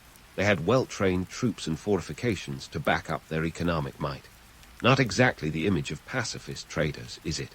They were more like the ancient equivalent of a well-armored bank vault, open for business, but try anything funny and you'd quickly regret it. As we continue unraveling the Nabataean story, it becomes clear that their success wasn't just about being in the right place at the right time. It was about seizing opportunities, making strategic alliances, and adapting to ever-changing circumstances. They weren't just traders or builders. They were visionaries who shaped an entire region's history. And while Petra's stunning architecture may get all the Instagram love, it's the Nabataeans' ingenuity and resilience that truly deserve the spotlight. So, as we wrap up this chapter, Keep in mind that the Nabataeans were more than just the architects of a rock-hewn city. They were the architects of their own destiny, carving out a niche in the ancient world that was as impressive as any sandstone facade. And while we've debunked some myths today, there's still plenty more to uncover about these desert dynamos. The saga continues, with more tales of trade, intrigue, and innovation to come. So stay tuned for the next installment. Now that we've unpacked the Nabataeans' glittering rise, it's time to delve into the darker corners of their story, where the sands of history start to shift beneath their feet. Picture this. The Nabataean kingdom, once the dazzling gem of the desert trade routes, now finds itself caught between the grinding gears of geopolitics and internal tumult. It's the ancient equivalent of being the cool kid in school, only to have new bullies show up in the form of the Roman Empire, while dealing with some serious family drama at home. The Romans were the big, bad wolf of the ancient world, always huffing and puffing at the borders of smaller kingdoms. By the 1st century BCE, they were casting their imperial gaze towards the east, eyeing the Nabataeans' lucrative trade routes with the kind of hunger that only a sprawling empire could muster. The Nabataeans, ever the savvy operators, tried playing the geopolitical chess game to their advantage. They aimed to stay indispensable to the Romans by acting as gatekeepers of the incense and spice trade. But the Romans were more into annexation than negotiation, and the Nabataeans knew it was only a matter of time before they'd be asked to join the empire, by force, if necessary. Internally, things were no less turbulent. Succession disputes began to chip away at the kingdom's stability. The death of King Aretas Roman IV in 40 CE left a power vacuum that his successors struggled to fill. Aretas Roman IV had ruled for nearly 50 years, a feat as impressive as balancing a camel on a tightrope, given the times. His reign was marked by prosperity and expansion, but it also saw the seeds of internal strife take root. Subsequent kings found themselves wrestling with not just external pressures, but also with factions within their own court, each with its own agenda and ambitions. Economic shifts also played a role in the kingdom's waning influence. The Nabataeans had built their fortune on the incense trade, but by the 1st century CE, new trade routes began to emerge. Sea routes, in particular, started gaining popularity, offering a faster and safer way to transport goods compared to the grueling overland caravan trails. The monsoon winds of the Indian Ocean became the Nabataeans' invisible adversaries, as they allowed ships to sail directly from the Arabian Peninsula to the bustling markets of Rome, bypassing Petra entirely. It was like discovering a shortcut on a road trip that renders the charming roadside diner obsolete. The Nabataeans tried to adapt, investing in ports like Luke Combe to get a slice of the maritime trade pie. However, the shift was akin to trying to teach an old camel new tricks. Their expertise lay in land trade, and the seas were a different beast altogether. The economic pivot wasn't enough to stave off decline. Meanwhile, the Romans were tightening their grip on the region, with none other than Pompey the Great making incursions into the Near East. The Nabataeans found themselves increasingly hemmed in, their strategic options narrowing like the walls of a canyon. As if that weren't enough, the Nabataean kings faced the challenge of maintaining loyalty among their vassals and allies. The kingdom's territory included various tribes and communities, each with its own interests. These groups had been kept in line through a combination of economic incentives and occasional military might. But as the kingdom's fortunes waned, so did its ability to command allegiance. It was a classic case of the center not holding, as internal dissent began to bubble to the surface. The geopolitical chessboard was now a chaotic mess of alliances, betrayals, and shifting loyalties. The Romans, ever the opportunists, took advantage of the Nabataeans' weakened state. They began to forge alliances with rival tribes, undermining Nabataean authority from the ground up. The once mighty kingdom found itself under siege not just from external forces, but from within as well. It was like trying to keep a sandcastle intact while the tide was coming in from all directions. By the time Trajan took the Roman throne in 98 CE, the writing was on the wall, or rather, etched into the sandstone facades of Petra. The Nabataeans had played a brilliant game for centuries, but they were now outmatched by Rome's sheer military and economic might. In 106 C, the inevitable happened. The Roman Empire annexed the Nabataean kingdom, adding it to their ever-expanding collection of provinces. It was a bloodless takeover, a testament to the Nabataeans' diminished ability to resist. The kingdom was absorbed into the Roman province of Arabia Petrea, with its capital at Petra becoming just another jewel in Rome's imperial crown. But here's the kicker. While the Nabataeans lost their political independence, their cultural legacy endured. The Romans, ever the magpies of antiquity, adopted many of the Nabataeans' innovations, particularly in water management and architecture. Petra continued to thrive as a city, its streets bustling with the activity of a Romanized citizenry. The Nabataeans may have lost their kingdom, but their ingenuity continued to echo through the corridors of history, leaving an indelible mark on the very empire that absorbed them. And so, the Nabataean saga doesn't end with a fairy tale happily ever after. Instead, it offers a poignant reminder of the fragility of even the most brilliantly constructed kingdoms. The Nabataeans were masters of their time, but time, as it often does, had the final word. Their story is one of ambition, adaptation, and ultimately absorption, a classic tale of rise and fall that resonates across the ages. As we prepare to bid farewell to the Nabataeans, it's clear that their legacy is far more than just the stunning ruins of Petra. It's a testament to human ingenuity, resilience, and the ever-changing tides of history. So, while the desert winds may have swept away the traces of their kingdom, the Nabataeans' impact endures, etched into the annals of time. Stay tuned as we continue to unravel the complex tapestry of this remarkable civilization. So, what do we do with the Nabataeans once the Romans have swallowed them whole and the dust of history starts to settle? We talk legacy, of course. Long after the Nabataean kingdom was absorbed into the Roman Empire, like a side salad at a Roman feast, their impact continued to resonate like a catchy tune that you just can't shake. The Nabataeans were like that band that disbanded too soon, but left behind a discography that inspired generations. Let's dig into how these desert maestros left their mark on the world. First, let's tackle the myth of Petra as a lost city. Spoiler alert, it was never truly lost, just misplaced in the annals of popular imagination. Petra continued to be inhabited well into the Byzantine era, functioning as a bustling urban center, until a series of earthquakes in the 4th and 6th centuries CE shook things up, literally. But the idea of a forgotten city, rediscovered by adventurers with a flair for dramatics, is just too romantic to resist. The reality, Petra was always known to local Bedouin tribes, who probably chuckled at the idea of it being lost every time a wide-eyed European explorer showed up. It wasn't until Swiss explorer Johann Ludwig Burckhardt rediscovered it for the Western world in 1812 that Petra re-entered the spotlight. Cue the Indiana Jones theme music. Archaeologically, Petra is a gift that keeps on giving. From its elaborate water systems to its grand facades, the city's ruins are a testament to Nabataean ingenuity.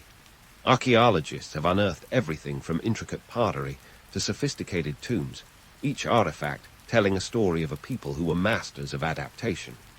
The city was a melting pot of cultural influences, where Greco-Roman, Egyptian, and local Arabian styles blended into a unique architectural and artistic tapestry. It's like Petra was the original fusion restaurant, serving up a medley of styles that left a lasting impression on the architectural palette. And let's not forget the Nabataeans' engineering prowess. Their water management systems were so advanced that they could teach modern-day urban planners a thing or two about sustainability. The Nabataeans captured and stored rainwater through an intricate network of channels and cisterns, ensuring a steady supply even in the driest of times. This wasn't just about survival. It was about thriving in an environment that others deemed inhospitable. Today, as climate change makes water scarcity a global concern, the Nabataeans' hydraulic ingenuity offers lessons in resilience and resource management. If only we could hire them as consultants. Now, onto the juicy bit. What can modern entrepreneurs learn from these ancient desert capitalists? Plenty, as it turns out. The Nabataeans were the original disruptors, turning the harsh realities of desert life into a thriving business empire. They understood the value of strategic positioning. Petra's location wasn't just scenic. It was strategically chosen to control trade routes. In today's terms, they were the savvy startups that positioned themselves at the intersection of market demand and supply chain efficiency. The Nabataeans also knew how to pivot. When overland trade faced competition from maritime routes, they invested in ports to diversify their revenue streams. They were the ancient equivalent of a company that starts in brick-and-mortar retail and then branches into e-commerce. Their adaptability in the face of shifting economic landscapes is a lesson for any business facing disruption today. And let's not forget their knack for creating scarcity to drive up prices, an ancient lesson in supply chain management that even modern-day luxury brands could appreciate. But let's not paint them as saints of commerce. The Nabataeans were also shrewd negotiators, leveraging their economic power to maintain political autonomy for as long as possible. They were like the crafty negotiators who know when to hold M and when to fold M, using diplomacy and strategic alliances to keep larger powers at bay. Modern businesses can take a leaf out of their book by understanding the importance of strategic partnerships and knowing when to align with bigger players to ensure survival. As we wrap up our journey through Nabataean history, it's clear that their legacy is more than just the stunning rock-hewn city of Petra. It's a testament to the power of innovation, adaptability, and strategic thinking. The Nabataeans were not just builders of cities. They were builders of an economic empire that thrived in one of the most challenging environments on Earth. They remind us that even the most formidable obstacles can be transformed into opportunities with the right blend of ingenuity and tenacity. In the end, the Nabataean story is a reminder that history is not just a collection of dates and events, but a tapestry of human experiences, each thread woven with creativity, ambition, and resilience. So, the next time you marvel at Petra's grandeur or hear tales of its lost city mystique, remember that its true legacy lies not in its ruins, but in the enduring lessons it offers. A legacy that continues to inspire and intrigue long after the last caravan has left the desert sands behind. The Indian Ocean, folks. Imagine it as the world's busiest highway during the medieval period, and smack in the middle of this bustling aquatic roundabout was the powerhouse known as the Chola Empire. Now, when we talk about empires, we tend to think of vast stretches of land, but Raja Chola I, the man with a name so good they named him twice, had a slightly different idea. He wasn't just interested in land, he had his eyes on the seas. And why not? They were as lucrative as they were vast. Let's rewind to the dawn of the 11th century, a time when the Cholas were on a winning streak that would make today's tech giants envious. Raja Chola I, who ruled from 985 to 1014 AD, was the grand architect behind this imperial expansion. But his vision wasn't limited to land grabs. Oh no, this guy had ambition that stretched beyond the horizon. He saw the Indian Ocean not as a barrier, but as a pathway to wealth, power, and influence. And he wasn't about to let some pesky waves stand in his way. Now, why was Raja so keen on turning his empire into a maritime powerhouse? Let's talk economics, because behind every grand historical narrative, there's usually a pile of cash, or in this case, spices. The Indian Ocean was the Silk Road of its day, but instead of camels and sand, picture ships and salt water. Trade routes snaked across these waters like a spider's web, connecting distant lands and cultures. And the goods being traded, exotic spices, textiles, and all manner of luxury items that could make a king's treasury bulge like the waistband of a holiday dinner guest. Spices, in particular, were the medieval equivalent of gold dust. Black pepper, cardamom, cinnamon. These were not just culinary delights, but status symbols. They were worth their weight in gold, quite literally, and controlling their trade was the medieval way to print money. Raja knew that whoever ruled these waves could control the flow of spices, and thus line their coffers with unimaginable wealth. So, the Cholas' naval ambitions weren't just about flexing their maritime muscles. They were about securing a steady flow of that delicious spice money. Before we get all starry-eyed about legendary kings and their noble pursuits, let's inject a little reality check. The romantic notion of benevolent rulers is a historical favorite.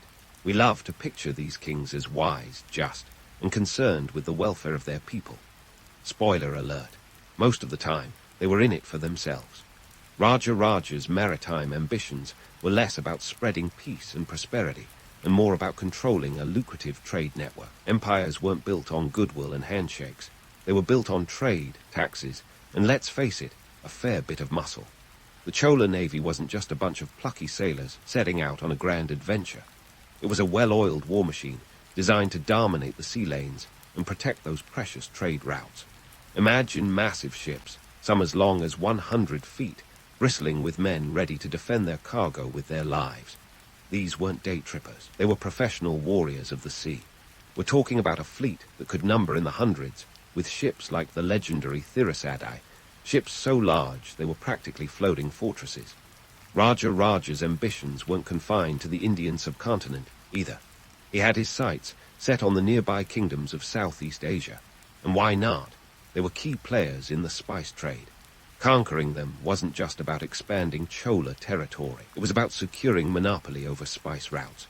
This was imperialism with a capital I, driven by the kind of cold, hard cash that could fund monumental architecture, like the majestic Brihadiswarar temple at Thanjavur, a testament to Raja Raja's legacy. So, while the story of Raja Raja Chola, I and his naval exploits, might sound like a thrilling tale of adventure on the high seas, it's essential to remember the driving force behind it all: profit and power. The Chola Empire's naval expansion was a business venture as much as it was a military one, driven by the allure of wealth that lay beyond the horizon. In the end, the seas weren't just waters to be crossed. They were assets to be controlled. Raja Raja knew this, and with a strategic mind and a fleet to match, he set the stage for the Chola Empire to become a maritime juggernaut that would dominate the Indian Ocean for years to come. Now, let's shift gears and delve into what it really took to fuel this maritime juggernaut. Picture the Chola Empire's naval ambitions as a colossal beast that needed constant feeding. Its diet: wood. Lots and lots of wood. We're not talking about the kind of firewood you toss into a campfire. We're talking about timber that could build floating fortresses. Think teak, think sal. These trees were the unsung heroes of the Chola shipyards. In fact, wood was so crucial it was practically the Bitcoin of its day, except you couldn't just mine it on your computer. Constructing a navy isn't as simple as booking a few yachts. It's a logistical nightmare that requires meticulous planning, vast resources, and a small army of laborers. And this is where the shipyards come into play. These weren't your average backyard boat builders. They were sprawling hubs of industry that could rival the modern-day shipyards in sheer scale and intensity. Located primarily along the Coromandel coast, these shipyards were the beating heart of the Chola naval machine. And who were the unsung heroes of these shipyards? Not kings or admirals, but craftsmen and laborers who worked from dawn till dusk.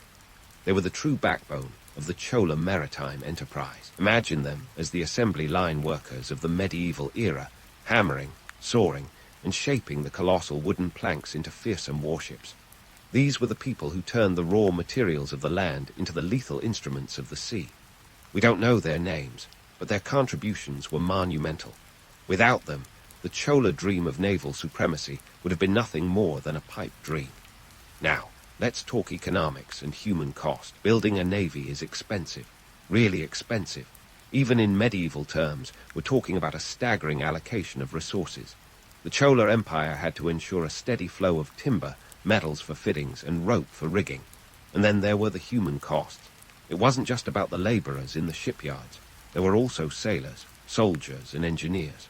This was a colossal operation, employing thousands and costing a fortune in resources. The empire's economy had to be robust enough to support such an endeavor, which meant taxes had to be collected, trade had to be booming, and coffers had to be overflowing.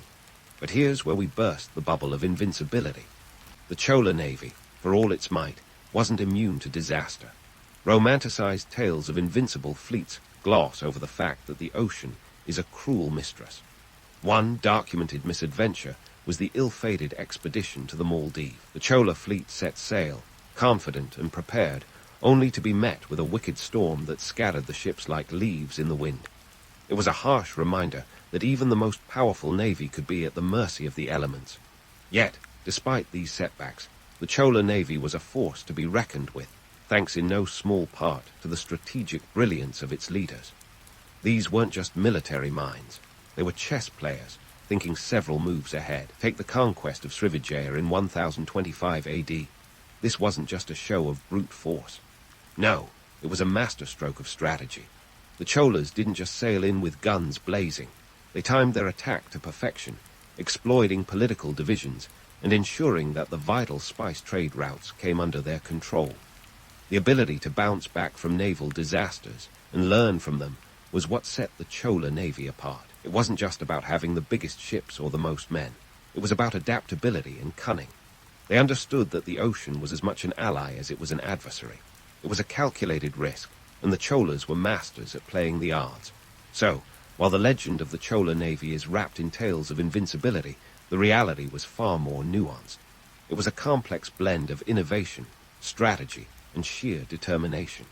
The Cholas knew that to rule the waves, they had to be as relentless and unpredictable as the sea itself. And that, my friends, is where the true genius of their maritime empire lay. But don't think for a second that we're done here. There's plenty more to unravel in this epic tale of ambition, power, and the eternal dance with the ocean. Stay tuned. Speaking of the eternal dance with the ocean, let's dive into the Chola's greatest hits, shall we? Imagine the Chola Empire's naval campaigns as a game of risk, but with real stakes and a world map dotted with islands like the Maldives and kingdoms like Sri Lanka and beyond. The Cholas weren't just playing for bragging rights. They were in it for power, profit, and an unyielding thirst to control the spice routes that kept medieval economies afloat, quite literally. The Chola fleet's journey to the Maldives is a classic case of high ambitions meeting the unscripted chaos of nature. Picture this, a well-prepared fleet setting sail with their eyes on the prize, only to be battered by storms that cared little for human aspirations. It was a stark reminder that the seas, though lucrative, were fickle allies. Yet the Cholas weren't about to let a bit of turbulence dampen their imperial ambitions. They regrouped, recalibrated, and set their sights on a more terrestrial target, Sri Lanka. Ah, Sri Lanka, the island jewel that has tempted many an empire. For the Cholas, it represented more than just geographic proximity. It was a strategic linchpin in their maritime chess game. Raja Chola, I and his successors weren't satisfied with a friendly handshake and a trade agreement. They wanted direct control over this crucial node in the Indian Ocean network. And so, they invaded. The campaigns against Sri Lanka were less a seamless blitzkrieg and more a series of calculated maneuvers peppered with resistance and rebellion. The Cholas first made their move in 993 AD, and by 1017 AD, they had established their authority, at least on paper. But the reality was far more complex. Local resistance was a persistent thorn in the Cholas' side, and the island's rugged terrain was a far cry from the open seas they were used to dominating. The Chola rulers installed their own puppet kings, a classic move in the imperial playbook. But the Sri Lankan populace wasn't exactly rolling out the red carpet. Rebellions flared up like wildfires, keeping the Chola forces on their toes and their ambitions in check. Now, let's talk socio-political chess, the kind where you don't just move pieces, you negotiate with them. The Cholas were masters of this game, adept at forging alliances and exploiting fractures among local rulers. They weren't just about brute force, understood the value of diplomacy as a tool to soften the edges of conquest. Take the conquest of Srivijaya in 1025 AD, a masterclass in timing and strategy. The Cholas didn't just charge in.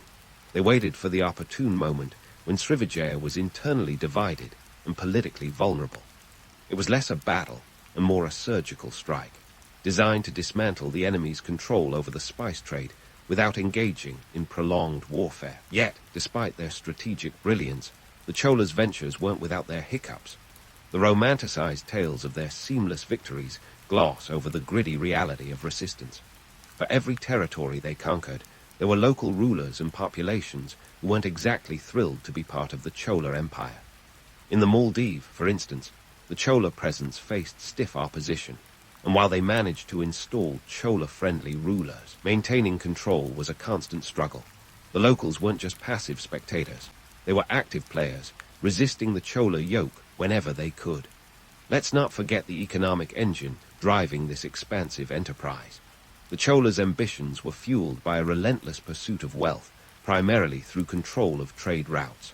Spices were the currency of power, and the Cholas were determined to be the central bank. But this wasn't just a matter of sending a few ships to collect goods. It required a sprawling network of ports, warehouses, and trade agreements. The Cholas had to ensure that their economic policies were as robust as their military ones, balancing the cost of maintaining a navy with the profits from trade. However, let's not romanticize their economic prowess without acknowledging the human cost. The Chola Empire's expansion was built on the backs of countless laborers, sailors, and soldiers. These weren't just numbers on a ledger. They were real people with real stories, toiling under the sun to keep the imperial machine running. The Chola rulers may have been the faces of the empire, but it was the unsung masses who were its lifeblood. In the end, the Cholas' naval expeditions were a complex tapestry of ambition, strategy, and human resilience. They weren't just about planting flags. They were about weaving a network of power that spanned the Indian Ocean. And while the legends of their invincibility persist, the reality was a delicate balance between conquering the waves and navigating the storms of resistance. The Cholas played the game of empire with all the cunning and audacity of a grandmaster. But as we'll see in the next part, even the greatest empires face their moments of reckoning. Stay tuned for more as we continue to unravel the saga of the Chola Empire's quest for dominance in the ever-shifting tides of history. As we sail further into the Chola saga, it's time to tackle the ripple effect of their naval prowess. Once you've conquered the seas, and your empire stretches across the Indian Ocean like a maritime octopus, what comes next? Well, that's when things get really interesting. The Cholas' naval dominance was like dropping a boulder in a pond. It sent waves crashing through the region, reshaping the geopolitical landscape and stirring up a heady mix of cultural exchange and colonial imposition. First off, let's talk geopolitics. The Chola Empire, with its fleets patrolling the waters and its influence spreading like wildfire, was the medieval equivalent of a naval superpower. Their dominance wasn't just about controlling trade routes, it was about redefining the balance of power in the Indian Ocean. Neighboring kingdoms weren't just dealing with a powerful neighbor, they were facing a maritime juggernaut that could make or break their fortunes. Kingdoms like Srivijaya and the Maldives had to rethink their strategies. It was either bend a knee or brace for impact. But power is a double-edged sword, and with great naval strength came the responsibility to maintain it. The Cholas weren't just sitting pretty on their thrones. They had to constantly juggle alliances, manage restive territories, and fend off rivals eager to seize their mantle. It was like playing a never-ending game of whack-a-mole, only with more spices and less plastic. The Cholas' ability to project power was impressive, but it required a deft hand to avoid overreach and maintain stability across their empire. Now, let's dive into the cultural melting pot that the Chola expansion created. When you're controlling the seas, you're not just moving goods, you're moving people, ideas, and traditions.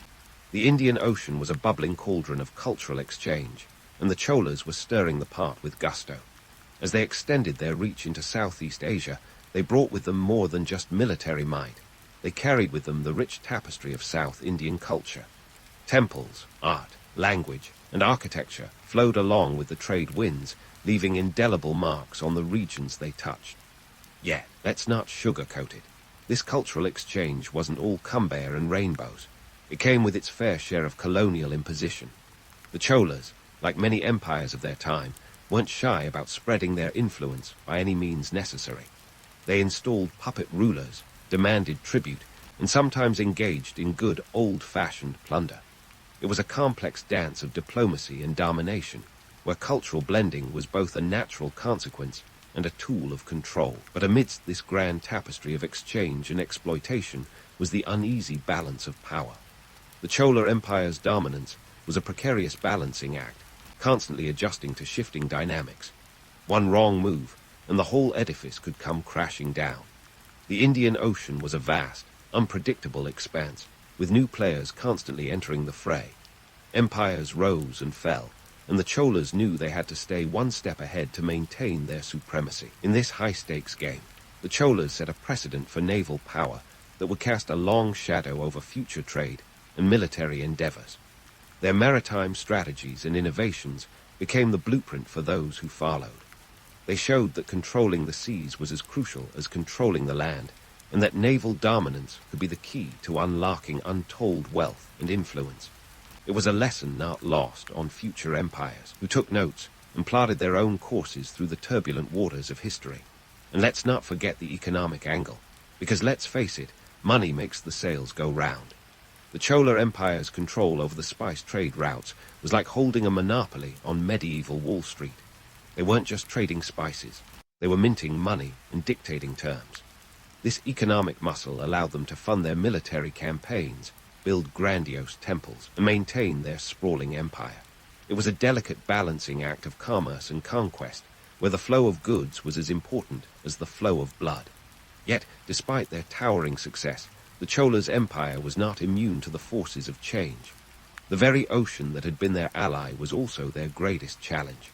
Trade winds could shift, alliances could crumble, and new threats could emerge from the horizon.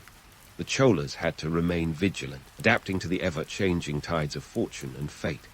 As we continue this epic journey, remember that the story of the Chola Empire is not just about grand conquests and naval prowess. It's about the intricate dance between power and peril, the delicate balance of ambition and adaptation. The Cholas weren't just rulers of the seas. They were navigators of history, steering their empire through the uncharted waters of time. And while their legend looms large, the reality is a complex tapestry of triumphs and tribulations, a story that continues to unfold as we chart the course for the next chapter. Stay tuned, because the ocean of history is vast and full of surprises, just waiting for us to dive deeper. And here we are, steering into the final chapter of our Chola saga, where the Empire's ship, once so majestic, began to take on water. You see, even the most seaworthy vessel can spring a leak, and for the Cholas, those leaks were both internal and external. By the 13th century, their once unchallenged naval dominance was slipping through their fingers like sand through a sieve. Let's talk internal strife first, because frankly, who doesn't love a bit of royal family drama? The Chola dynasty, once a well-oiled machine, started to resemble a soap opera with siblings squabbling over the throne. A series of weak rulers, each more indecisive than the last, chipped away at the empire's foundations. In 1014, after Raja Chola's grand reign, his successors struggled to maintain the momentum. Power struggles erupted like a popcorn machine at full throttle, with family members playing musical chairs with the crown. These internal divisions were compounded by the classic empire killer, overextension. The Chola Empire had spread itself thinner than butter on toast, stretching across the Indian Ocean with territories in Sri Lanka, the Maldives, and Southeast Asia. Managing such an expansive realm was like trying to juggle flaming torches. One misstep, and it all came crashing down. The logistical nightmare of maintaining distant provinces drained resources and morale. It turns out that building an empire is one thing, holding onto it is an entirely different beast. Externally, new players entered the scene. The Pandyas and Hoysalas, once mere spectators, started flexing their muscles. By the 13th century, these regional powers were no longer content with watching from the sidelines. The Pandyas, in particular, were like that competitive neighbor who suddenly decides they're better at your job than you are. They challenged the Cholas, leading to the infamous Battle of Cannoneer in 1279, where the Cholas faced a crushing defeat. But while the Chola Empire's political and military clout was waning, their economic model was also taking a hit. The spice trade, once a gold mine, was becoming increasingly competitive. New maritime powers were emerging, eager to tap into the lucrative routes that the Cholas had once dominated. It was like showing up to a party and realizing everyone else had brought the same dish. The competition was fierce, and the Cholas' monopoly on trade routes began to crumble. Let's toss in a healthy dose of environmental factors, too. Climate changes and natural disasters played their part. The Indian Ocean, the Cholas' former ally, reminded them of its capricious nature. Storms, droughts, and other climatic events disrupted agriculture and trade, adding yet another layer of complexity to an already precarious situation. So there we have it, the perfect storm of internal discord, external pressures, economic competition, and environmental challenges. The Chola Empire, once the envy of the world, found itself on the ropes. The fall of the Cholas is a classic tale of hubris, of reaching for the stars and finding that the ground is a lot closer than it looks.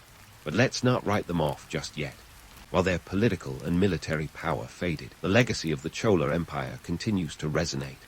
Their innovations in maritime strategy laid the groundwork for future naval powers. They demonstrated that controlling the seas was not a mere option, but a necessity for any empire with aspirations of grandeur. The Cholas' understanding of trade, diplomacy, and naval warfare set a precedent that echoed through the corridors of history. In modern times, the legacy of the Cholas can be seen in the maritime strategies of nations that understand the strategic importance of the Indian Ocean. The ocean remains a vital artery of global trade, much like it was during the Chola reign. The Cholas' approach to naval supremacy, combining military might with economic strategy, continues to influence how nations perceive and pursue control over key maritime routes. Culturally, the Chola influence endures in the art, architecture, and traditions of South and Southeast Asia. The temples they built, such as the Brihadiswara temple, stand as monuments to their architectural prowess and artistic vision. Their patronage of the arts fostered a cultural renaissance that left a lasting imprint on the regions they touched. So, what's the takeaway from the rise and fall of the Chola Empire? It's a cautionary tale of ambition and overreach, a reminder that no empire, no matter how mighty, is immune to the forces of change. The Cholas soared to great heights, only to be brought low by the very dynamics that propelled them. Their story is a testament to the impermanence of power and the resilience of cultural legacy. In the grand tapestry of history, the Cholas are a vibrant thread, a reminder that while empires may fade, their echoes endure. Their legacy is a complex blend of triumph and tragedy, innovation and inevitability. And as we navigate the ever-shifting tides of our own world, perhaps we can take a leaf out of the Chola playbook. Adapt, innovate, and never forget that the waves, much like history, are always in motion.